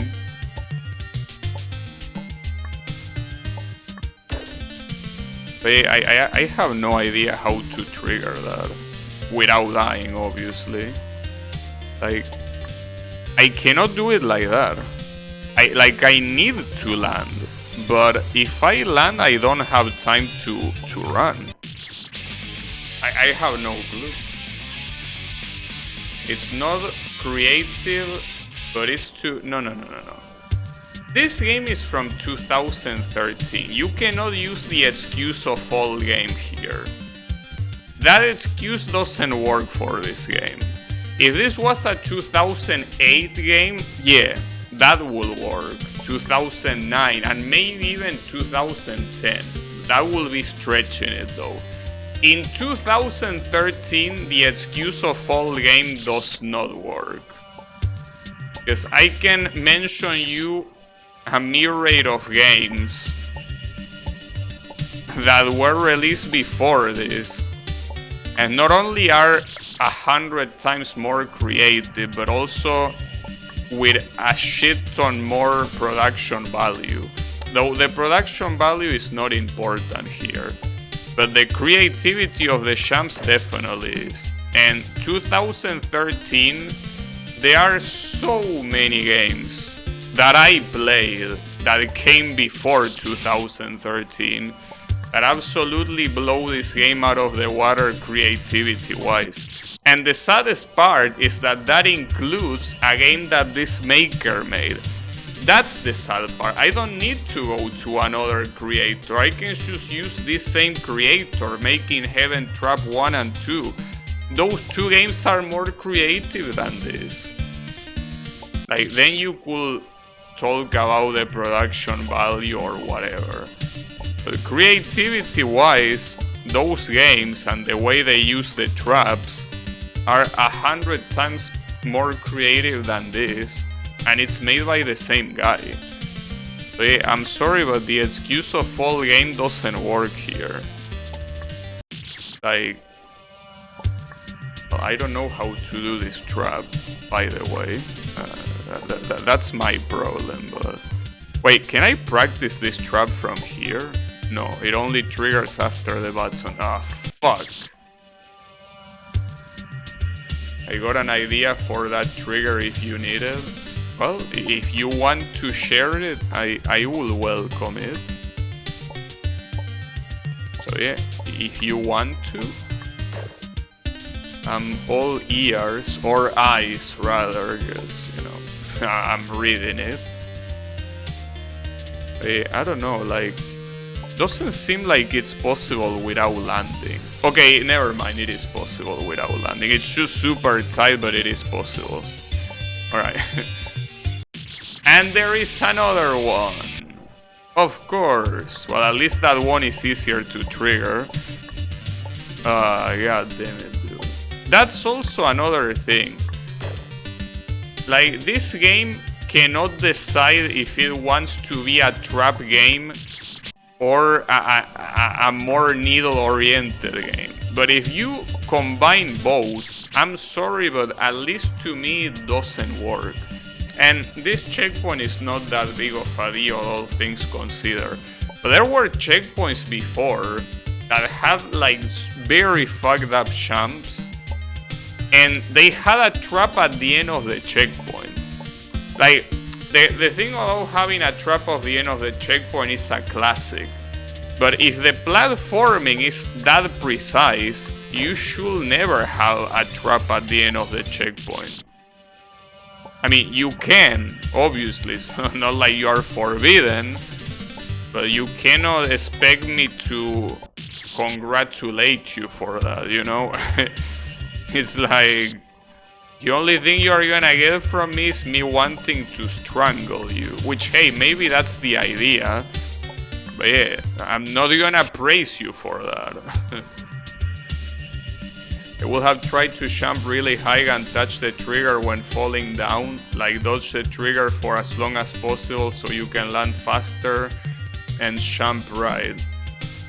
The trigger seems to be 32 pixels wide, so it's just that column. Maybe, I don't know. It's hard to tell.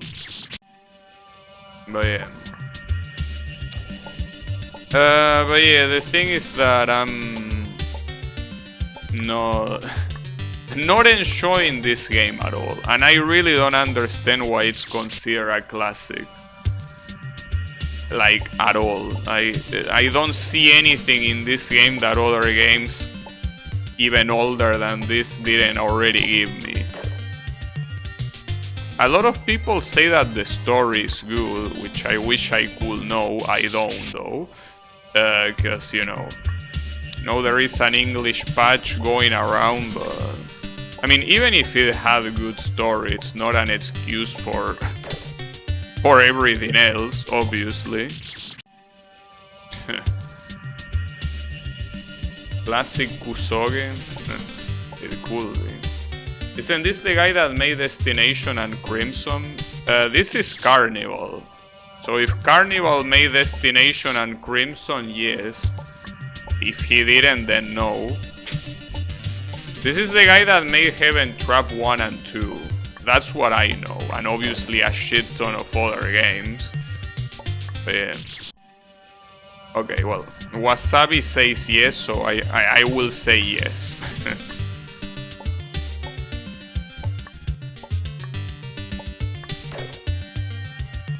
Destination features stuff from a bunch of other Carnival games. Interesting. Well, kinda like how the Permanence guy did with Permanence. And I cannot trigger this now. Maybe that way of triggering it wasn't the optimal one after all. I don't think I can land though. Like, I try doing that, like being far from the middle until I landed and it doesn't work. It just falls way too fast. So no, that doesn't work. It has to be some other way. Well, some other way. The way I already did, it's just that it's hard to replicate. Very hard to replicate, I should add. I don't know how it didn't trigger there. Well, it did trigger there, unfortunately. Those are considered classics too. Maybe this one was just added to the classic pile. It could be. I thought it might work, but maybe not. Yeah, maybe it doesn't, but it's okay. Yeah, like, I think it's just a hard trigger and that's it. It's okay. It can be a hard trigger. Right? Okay. See, like, that one looks super easy, especially since I did it on the first try this time, but it's definitely not that easy at all.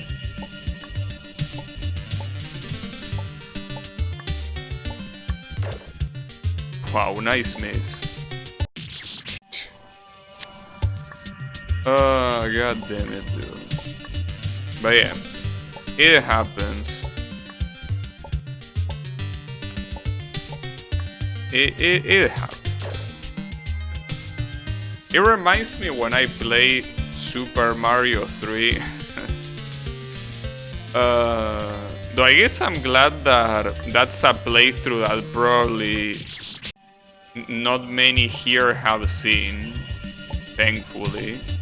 Because if you like Super Mario 3, do not look at that playthrough. It's better because you're gonna hate me by extension. And I mean, it's fine, you can do that. It's just that I would prefer if that wasn't the case. With Super Mario, I had... like, I feel like this is a parallel to Super Mario 3, though obviously quite different, because with Super Mario 3 almost everyone praises that game. This one, I guess not that much. Not at least on that level. But yeah, with Super Mario 3, there are so many things I did not like of that game. And I was thinking the same thing that you thought here. It's an old game. But yeah, it's an old game except that it actually released after Castlevania and Mega Man. So yeah, the fact that it's an old game didn't excuse that. But yeah, I think it's also one of those games that it's very hard to enjoy if you didn't play it back when you were a kid.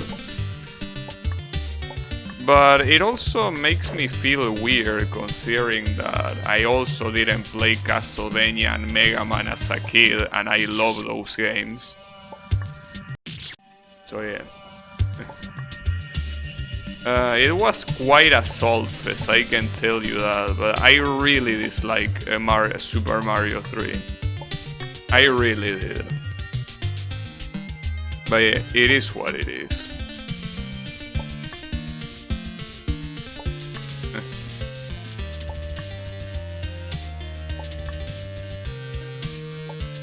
But yeah, it happens. I mean, a lot of people also hate Castlevania and Mega Man, so it's only fair that I also don't like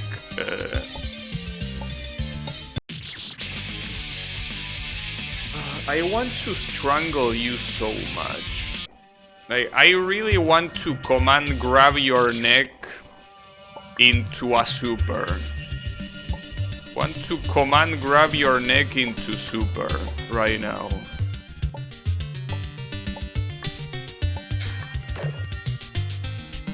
It's okay, don't worry about it. I don't have enough meter for that, so you're fine. For now.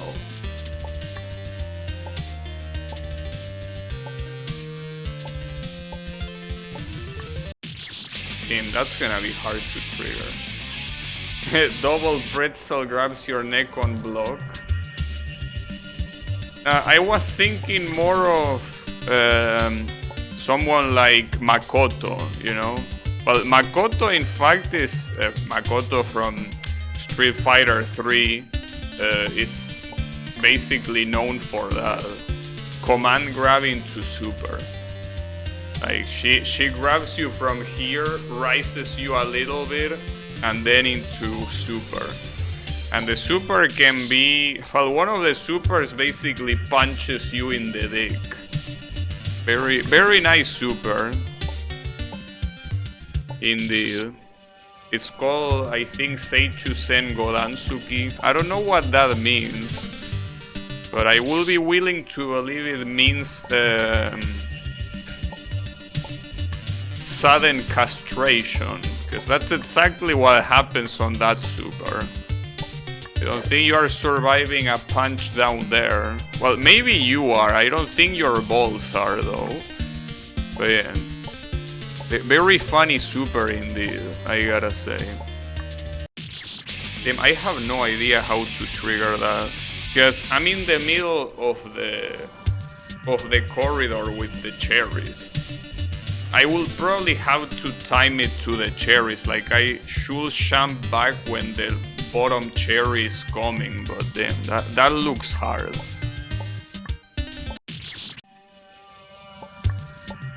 Well, it is the way it is, but yeah, it seems that this is a very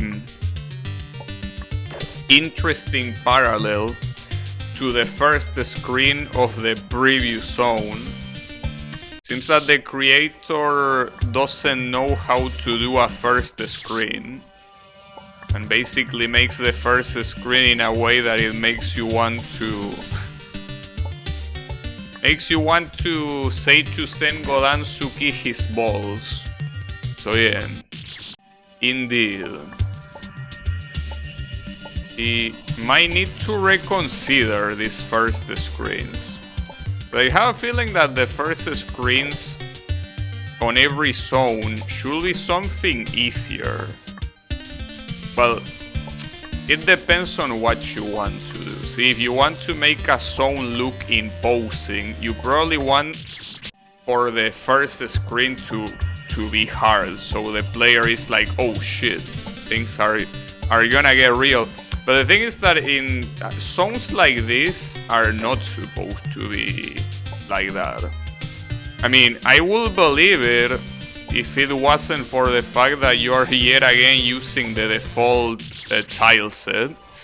So this, I mean, as a player, there is nothing special about this zone, which means that there shouldn't be anything special about the first screen, but yet there is. It's quite hard, quite challenging.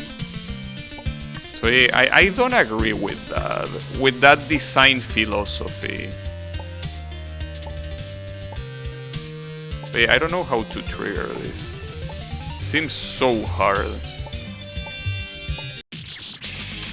I don't know. Is this the song from Co-op?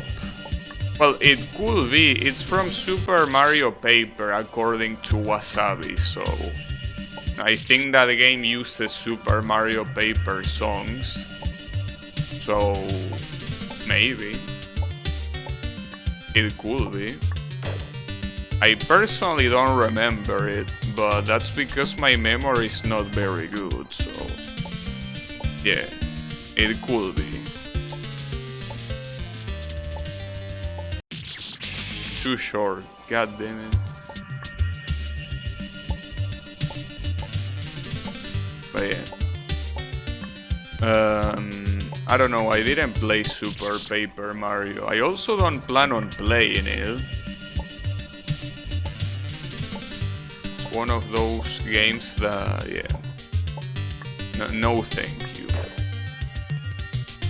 It was the extra stage, the spooky purple needle. Oh, yeah, I don't even remember the song there. I was too focused on the needle beating my ass that I wasn't paying attention to the song. All I know is that a song was also used in another fun game called Serial Experiments Kid. That's a classic. Well, I will assume that that fun game is based on Serial Experiments Lane, judging by the name. Which apparently, well, I didn't watch that. A friend of mine watched that and he told me that it's an absolute nonsensical stoner shit, which could be the case. I don't know because I didn't watch it, but yeah, seems interesting if that is the case.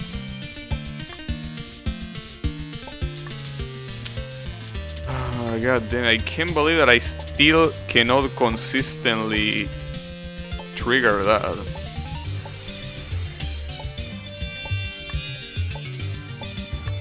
Okay, that was dangerous. It worked though. Then finally, holy shit.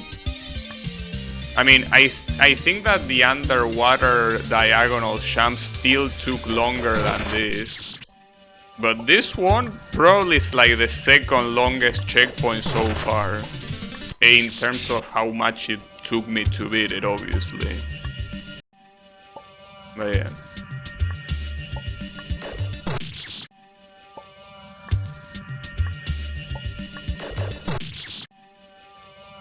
But yeah. At least there is a Woos checkpoint on the other side. But a lot of times it's hard to see the logic behind the Woos checkpoints. Some checkpoints really feel like they should be natural. And then you have some other sides. Like, I don't understand. How do you come from that checkpoint on the bottom to this? I understand that balancing checkpoints is not easy, especially without testers, but wouldn't you realize how much harder this checkpoint is than this? Like, maybe on my game I also won't realize that. It's possible. But I feel like it's just a matter of playing this once to realize the bottom checkpoint is miles harder than the top one. Like, at least if you're gonna do that, I feel like what you should do is also add another Woos checkpoint, like here. Like, that will make sense. If you add a Woo's checkpoint here, basically all these checkpoints are equivalent. But no, didn't feel like doing that. Though, I think that there is also another thing that is happening here. Because it's easy to think about it that way, but you also have to think about it another way. This checkpoint is probably here because of this, not because of this. Like, it's here because if it wasn't here, all this area will be much harder. But at that point, like, I understand if that's the case, but at that point I feel like you should need to reconsider them. Like, at that point you should be like, okay, no, let's redo this and let's make it, you know, more balanced. I guess not. It will probably feel more balanced on hard. Well, I don't know about that. Because it's not the first time that I see a checkpoint that is unbalanced and it's on hard. Like, there is a section on like a lava zone that this game has. So that section had a checkpoint into a moving platform trick that you're supposed to like go out of the platform for a second and then jump again to dodge one of the spikes in the way. And after that there was another checkpoint, and it was a regular checkpoint, not a Woo's checkpoint. So I have a feeling that this game is not very balanced even on hard, because that's something that it doesn't depend on medium. Wait, how do you trigger this? From up here? No. Oh, I dodged that. Because those cherries on the right get triggered only when you jump to the right of them. But at that point you don't have time to dodge them. Right? Like, what?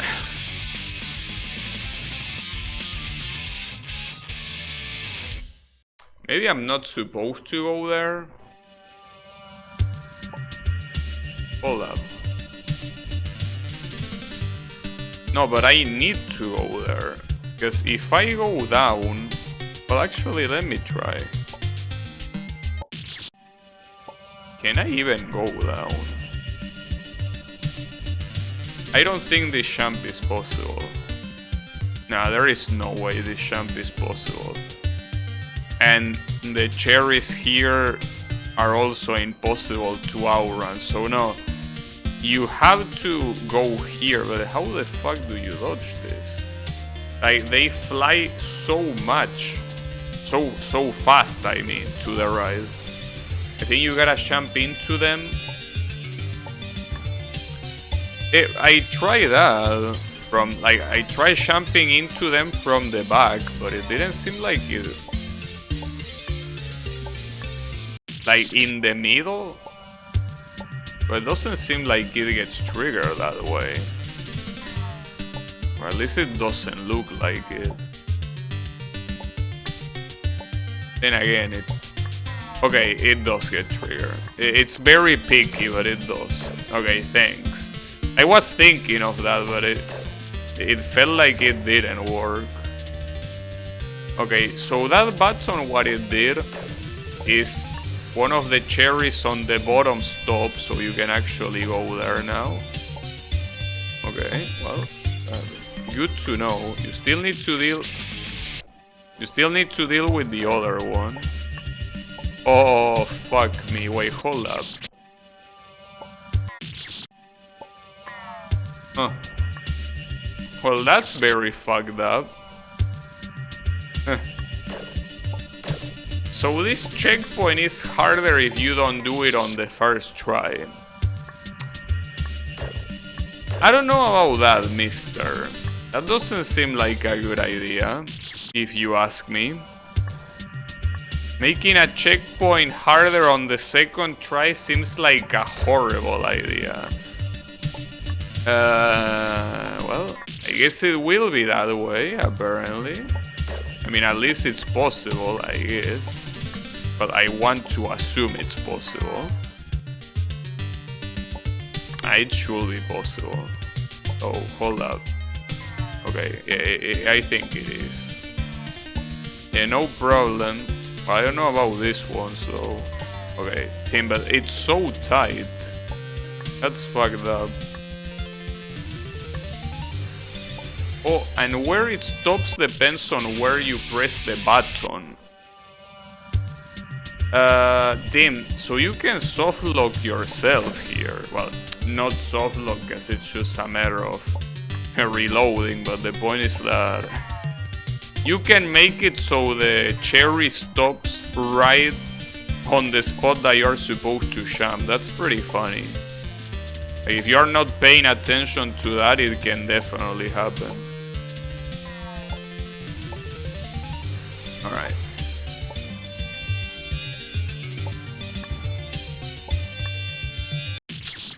Too late, god damn it. Seems that the best idea is not stopping it there, it's stopping it all the way to the left. Hard to calculate considering that the shot is not immediate. Yeah, that's probably the perfect spot. Another bot. Hey Wasabi, can I ask you to do the reporto? Well, I mean, it doesn't have to be just Wasabi. If anyone wants to report that bot, it will be nice. I'm way ahead of you. Alright, thanks. Hey.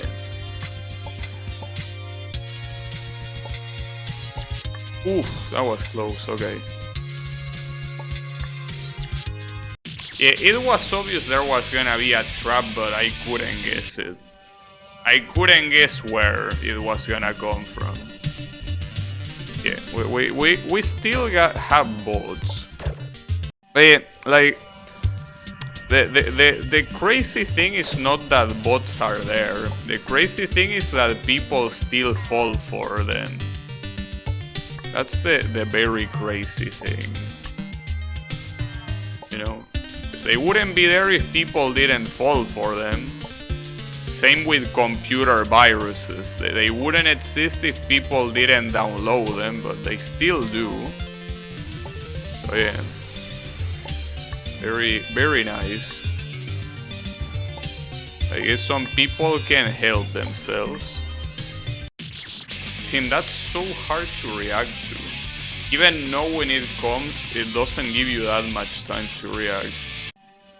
And I'm not, like, I will assume that the way you react is by falling here and double jumping, but there's barely any room for that. And I'm not sure if it's the optimal strat. Wow, that's not where you want the cherry to end up. I also don't want it to end up there, but whatever. Nice. Yeah, that's the perfect spot. That's where you want the cherry to be at. Also, I probably should trigger this garbage first and then hit the button. Or maybe no. I can't tell what's harder. A little bit hard to tell. Whatever.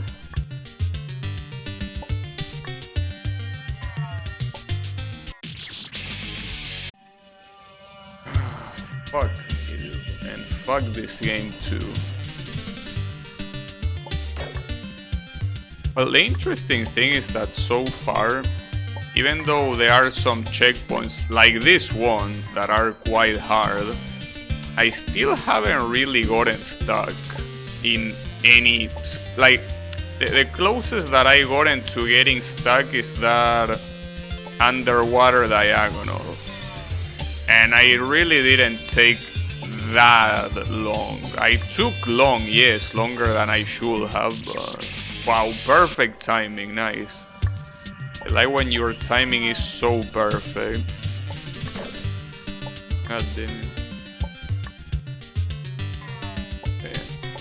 Like, I thought at this point of the game I would get stuck in a boss or something, but no. In fact, so far the bosses haven't really been that big of a deal. In terms of difficulty, I still think most of them suck, but they are not hard. At least not as hard as they could be. They could be harder. Why is this trigger so shitty? Like, holy sh... Or maybe I could trigger... Okay, you can trigger it from the top.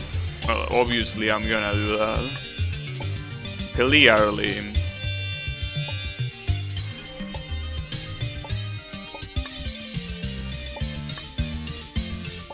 Okay. I'm surprised that wasn't a trap. Like, I'm surprised that this floor isn't fake. I was sure that the floor was gonna be fake.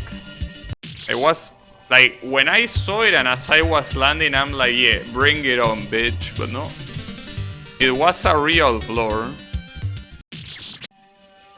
Alright, whatever. Oh, and this is another very interestingly close save. And these are both hard level saves. So the fact that these two are this close means that these moving spikes here are not easy at all. Like, they might look easy now, but I think they aren't.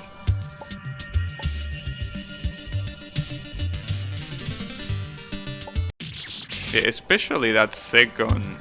Well, no, I think here you are supposed to hang out up here. Like, you go here when this thing rises and you fall down, and then repeat. And it's important to do it immediately, because even if it doesn't look like, this thing kills you. If you stay here, it kills you. It doesn't look like it goes all the way down, and well, that's because it doesn't go all the way down. But it's enough to kill you.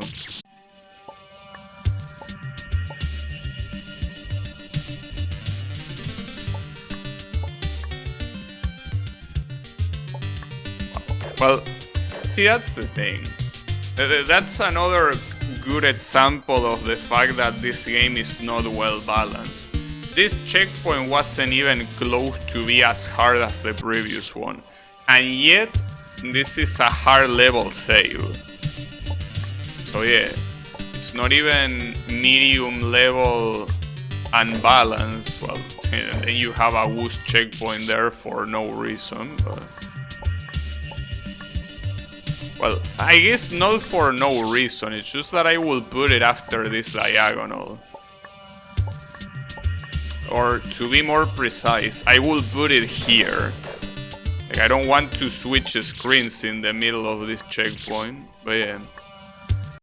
That's also something that I've seen so many fan game creators do, and I feel like it's such a mistake. Obviously, it's not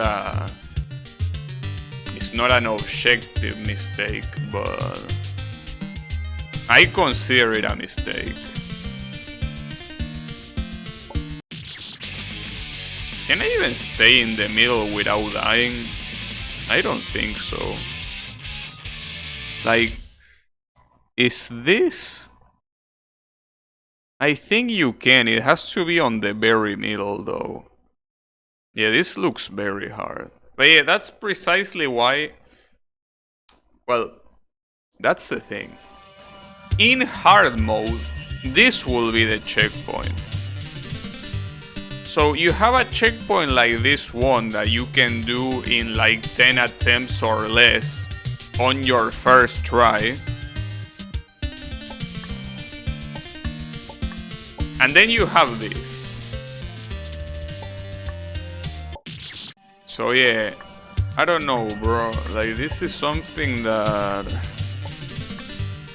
I understand that balancing your checkpoints is not easy, but come on.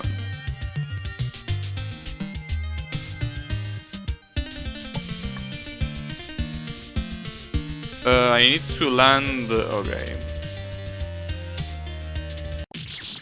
Wow, I couldn't even jump.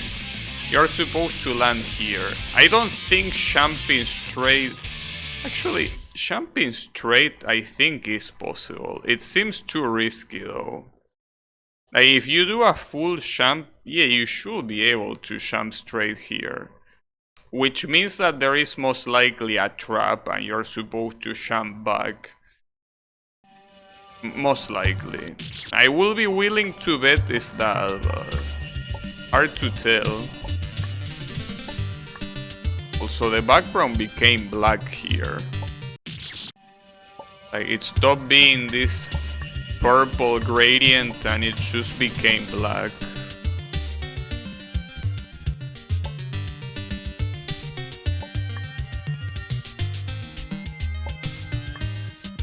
Oh, no trap. Okay. I'll take it. The trap is there. Oops. It's pretty funny to see the gate jump at the end. Like, as I say before, it really feels like a complete parody. This whole game. That's because the black part of the gradient was going upwards, yeah. It's just that I expected it to take a little bit longer to go fully black, but it's fine. Because I mean... Well, I guess... Yeah, I guess technically it goes that fast. Probably. Just was expecting probably a more smooth transition. And that jump looks very hard. That jump does not look easy.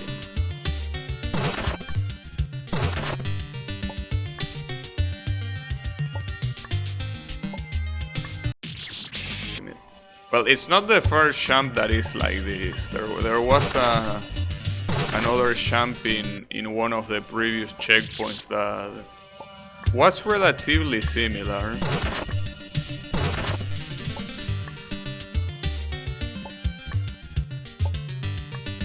Alright.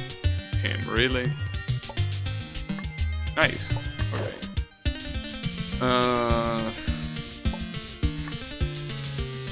And you go from one gate jump into another one. Well, and with another one up here in case you miss it. In case you cannot be more than a couple jumps without a gate jump, Carnival tells you, don't worry bro, I got you. And puts another gate jump. Oh, that has connection. Well, at least it's cool that these screens are connected. And it doesn't just kill you when you reach the bottom. That's cool. That's a nice attention to detail. Like, feeling like the world is more connected, it's cool. It's a nice resource.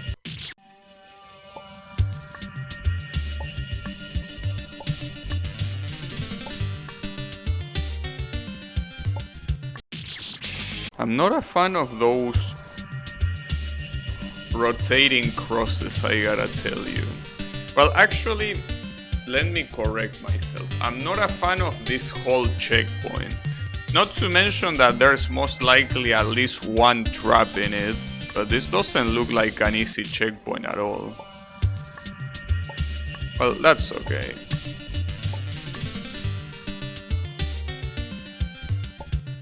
Like, it's hard to time that, because differently from the previous cross, I'm not next to it, so I have to time it with a little bit of delay, right? I cannot just time it to my champ. I have to add a couple of milliseconds, well, a couple of tenths of second. I guess you can also kinda delay it with the double champ. And then of course a gate champ, because as I said, yeah, we cannot be there without gate champs. Such an amazing champ indeed. Oof.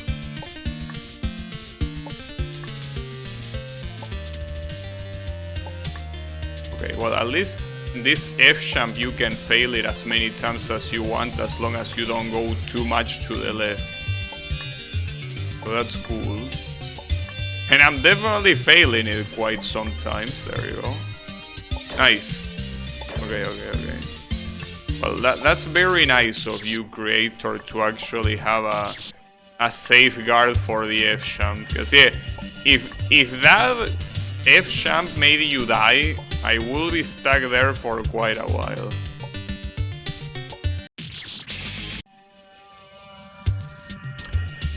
Okay. 3 diagonal champs, by the way. Just like that. 3 of them. Back to back. Well, actually, if it wasn't for this little guy, it will literally be 3 diagonals back to back. Amazing creativity, indeed. Amazing. God damn it, dude. Like, I feel like it's also the issue that they are so close to each other. Because let's say that he uses a gate champ on every screen, which is pretty much what he's doing. But like, well, technically there is no gate champ here, but the point is that if he did that, but he put them more far apart, I mean, it will still suck because it will still be an overuse of the same champ over and over and over again, right? But at least as a player, if anything, I guess you can complain when you see them, but it will be less obvious how uncreative it is. But here, on the very same screen, you have 6 diagonal champs. On the previous one, I think you had 3 gate champs. I don't know if 3 or 2, but like, at least try to dissimulate, right? Like, it's like, I don't know, if you're in a museum and you fuck up and you push a very valuable item and you break it. Like, sure, you're probably gonna get found out eventually, but at least try to dissimulate. Like, don't be there, well, unless you just want to, you know, just want to admit guilt immediately, which wouldn't be a bad idea, I guess. But yeah, if you want to try getting away with it, which probably won't happen, but let's assume that you are delusional enough to think you're gonna get away with it, at least dissimulate. Be like, oh, what happened? Was that a sound? I don't know, I wasn't there. I just heard it. I was looking at the Mona Lisa over here. I wasn't close to this other item. But you know, this guy, Carnival, is basically right next to the broken item, taking selfies with it. Like, look at what I just broke. I know, bro. If you want to get away with it, you shouldn't do that. You should probably try to get away, like physically get away. But yeah, no. Here, he doesn't mind being found out. Because, you know, like, it's the kind of thing, I could screenshot this screen, or almost any screen from this game. I could show it to Draenor, for example, and Draenor, since I know he hates this type of generic champs, he will say then, that game... Well, I don't know if he will say that the game sucks. I know he will say, hey, I don't want to play that game. Right? Like, it doesn't dissimulate this type of uncreative champs. So it only takes one screenshot for anyone to see the level of creativity the game manages. You know? Only one screenshot, you don't need more.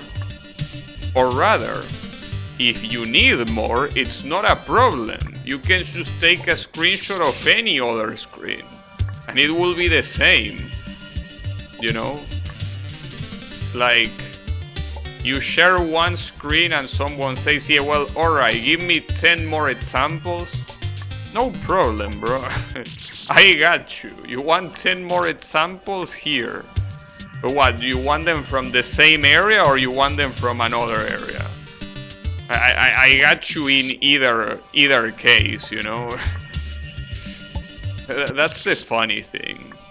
Well, I mean, at some point you gotta take it as something funny. As I was saying, sometimes it feels like it is a comedy. Sorry, a parody. Well, a comedy or parody. It's a parody of generic adventure games. You know? Because as I said, especially when it released, in 2013, I feel like this has to be parody level. You know? And what's even worse, after this guy already released so many games. That's the thing. It was his first game, even if it's 2013, it also will be understandable. It's very hard for a creator to get his first game right. But no, that's also not the case. Well, in any case, I apologize if I'm being too overly negative. Well, I am being overly negative indeed. I am aware. It's just that I'm just surprised more than anything. Just surprised that a game like this is considered a classic. You know, that's all. That's the end of that. I guess I need to follow the... Wow, nice jump. To follow the surprise with a little bit of shit talking. To not make it so shocking. But yeah, it's okay.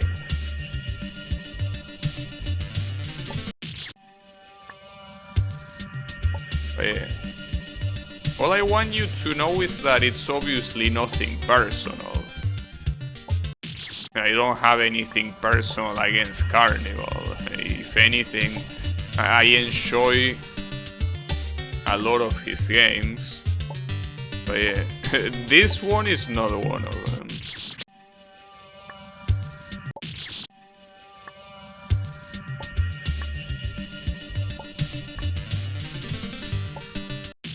But yeah, like, I also remember reading the reviews of this game in Delicious Fruit, and I was very surprised, unless I'm confusing this with another game, I was very surprised that the most voted review was a 2.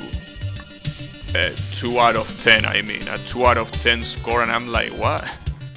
A game like this with so many reviews for a very old game has the most voted review being a relatively modern review that is also very negative. Why is that? Yeah, it seems that I understand why. I'm thinking of the wrong game. It might be, I remember there was a game like that. I am probably mixing it with another one. It's true. Actually, I might be mixing it with a game that I played not that long ago. Hold up. Might be mixing it with... Give me a second. Well, actually then. No, not with Boshi particularly. Though Boshi does have some negative reviews, but no. No, with Chibi. I think I'm confusing it with Chibi. Like, I think I wanna be the Chibi. Like, the most upvoted review is a very negative one. Yeah, I might be confusing it with that, actually. And ironically, well, Chibi had some bad stuff, I guess. But actually, that's the perfect example. Chibi, with all of its bad things, like for example, the mashing or the very messed up RNG on the final boss with also non-working mechanics.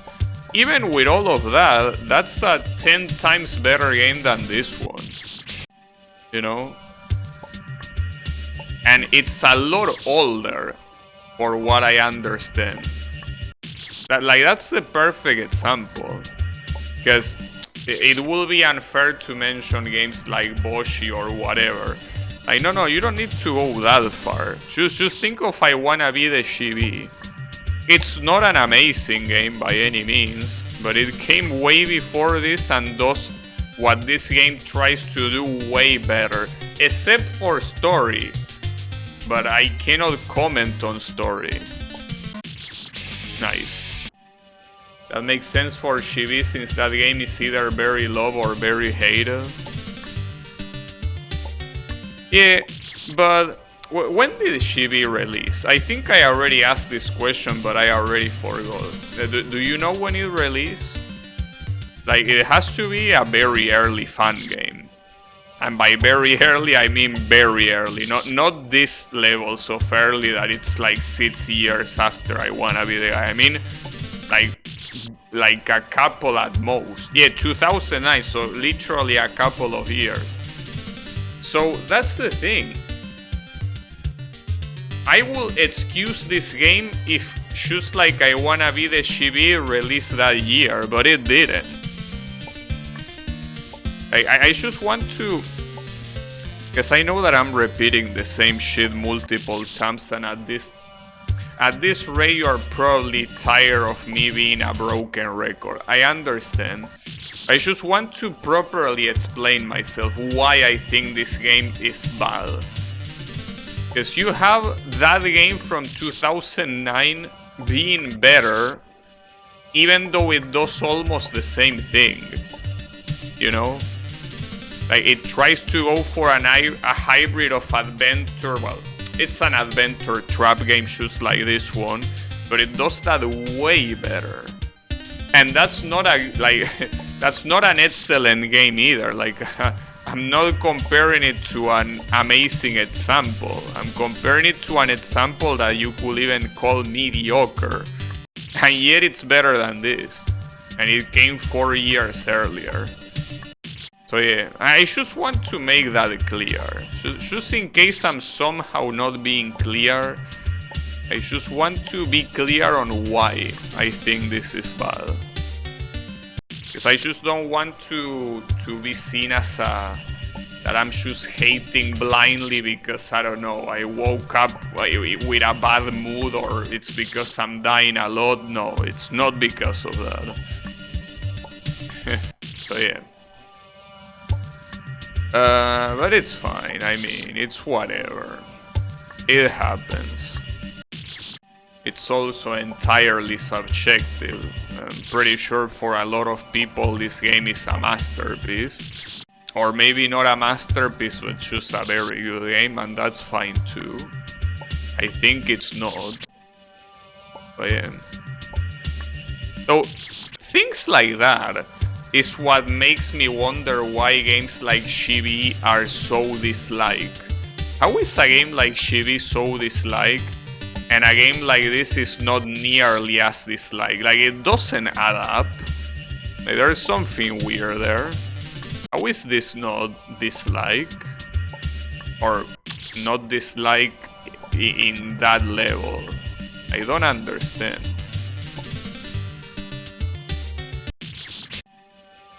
But yeah, it's whatever.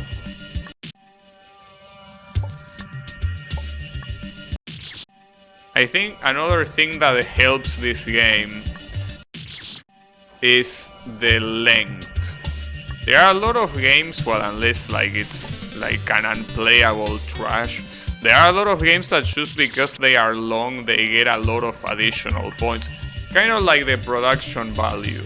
Games with production value usually have a lot of criticism ignored simply because the production value is high. Well, I think the length also plays a part in that.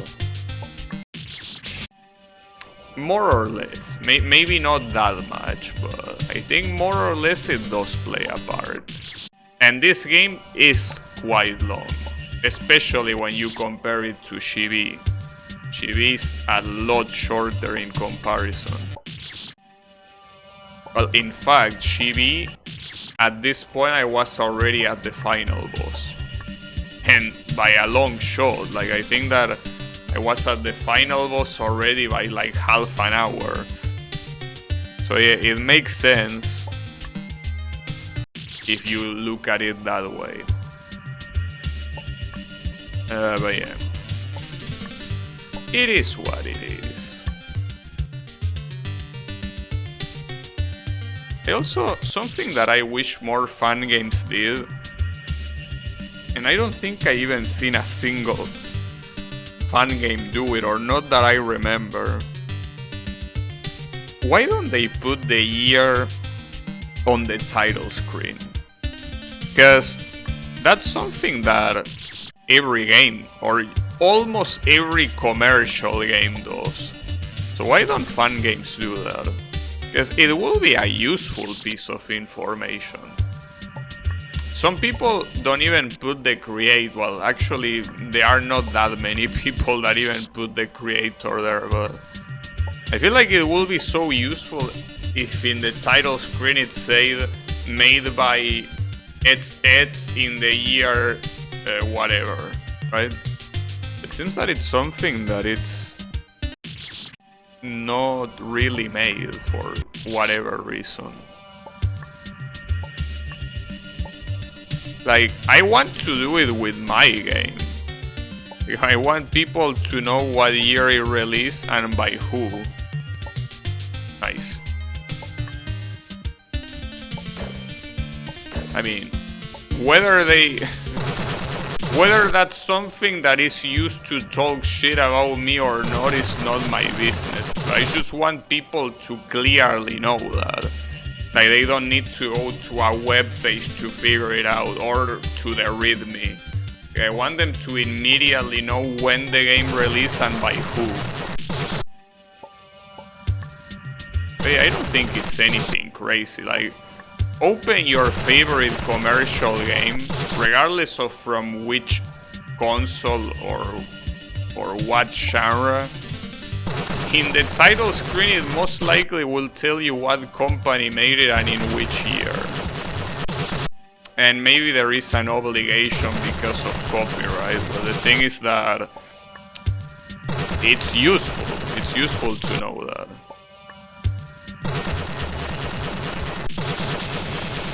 That's weird. I think you need to stop. I mean, it's like you need to stop, but not so much. Like, yeah, that's weird. It's like stop and go. Okay, well, and the other one, you need to go back. Damn it. It also doesn't help that this sound effect seems a little bit loud. A little bit annoying to hear. I thought I could trick it by jumping up there, god damn it. You cannot.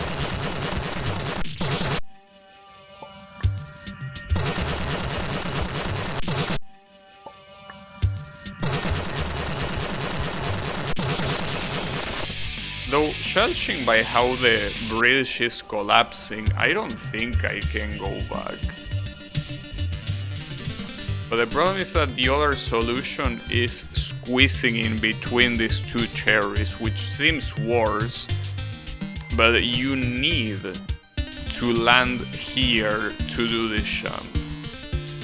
You can't just be in the air and somehow get here. Or at least I don't think so. No, you wouldn't. You will need to land. So that seems like a problem.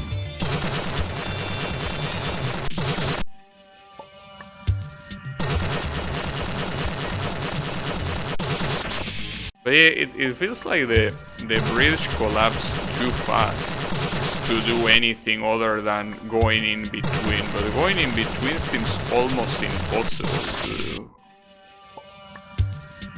So I'm not sure. It really does seem quite impossible. It probably is, but it's basically gonna be a matter of luck, because there is no way I can calculate that myself. Or maybe it's just not possible and I'm wasting my time. But yeah, the alternative is not better, that's the problem. You can't just jump back after that. I mean, jump back into the bridge.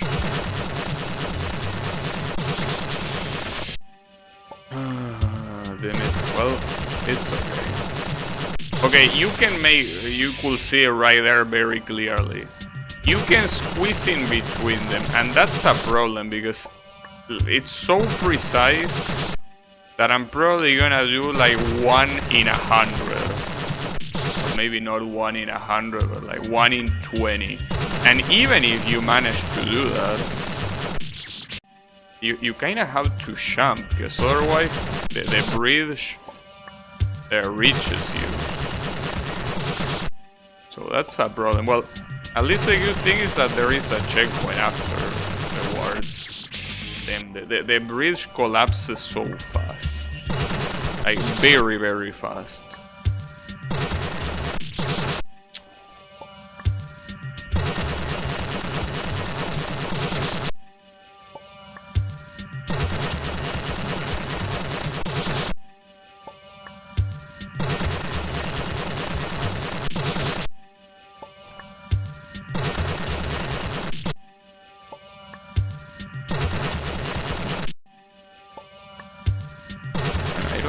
Can wait. You cannot lose a single moment here. If you take too long, for example, to trigger the first cherries, you're not gonna make it. Shouldn't have jumped the second time, god damn it. But that's hard to tell.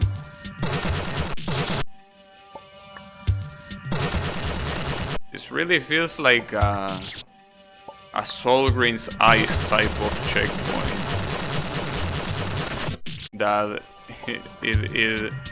it's probably close to frame perfect. Unless this is not the right strategy, which could be. But I don't see what other strategy will work here.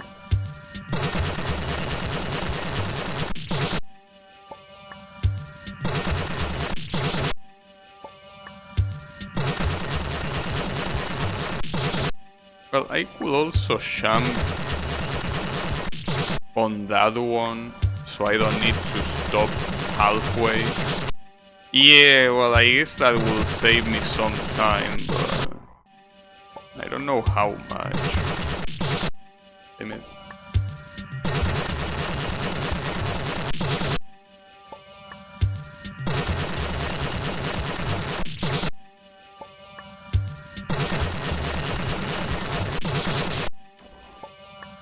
Instead of being in the air there. Yeah, I don't know.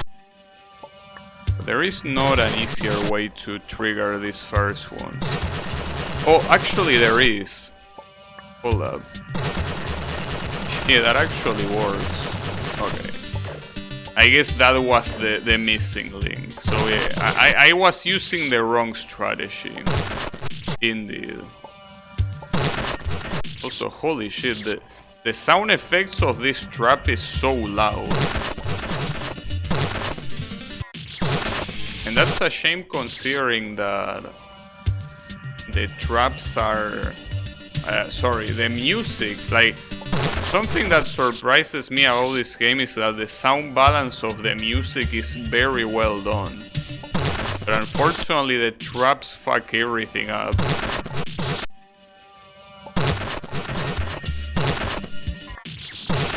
Well, and the issue is that this part is essentially the exact same as the bottom one. Like, you will have to figure out how to not lose time as you dodge the cherries. So yeah, that will take some time too. Where is the next checkpoint even? Or is it that one? Hold up. It is that one.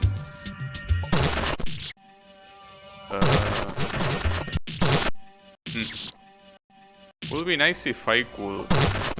No, I don't think I could cheese it. It makes me want to try, but I don't think I can cheese it. Because the idea of this checkpoint is that after you do all this shit, you go back down there. That's the point of this checkpoint.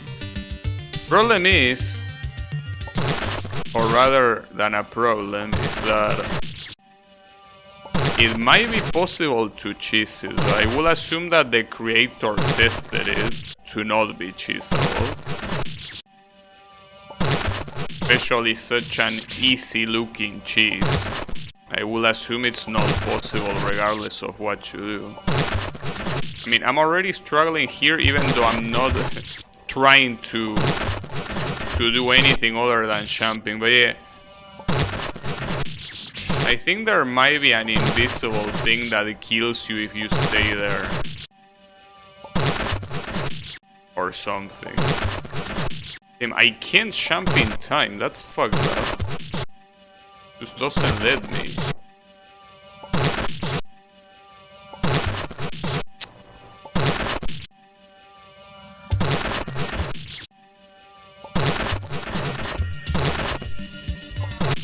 Like, basically what's happening is that the platform is getting destroyed before I even get the chance to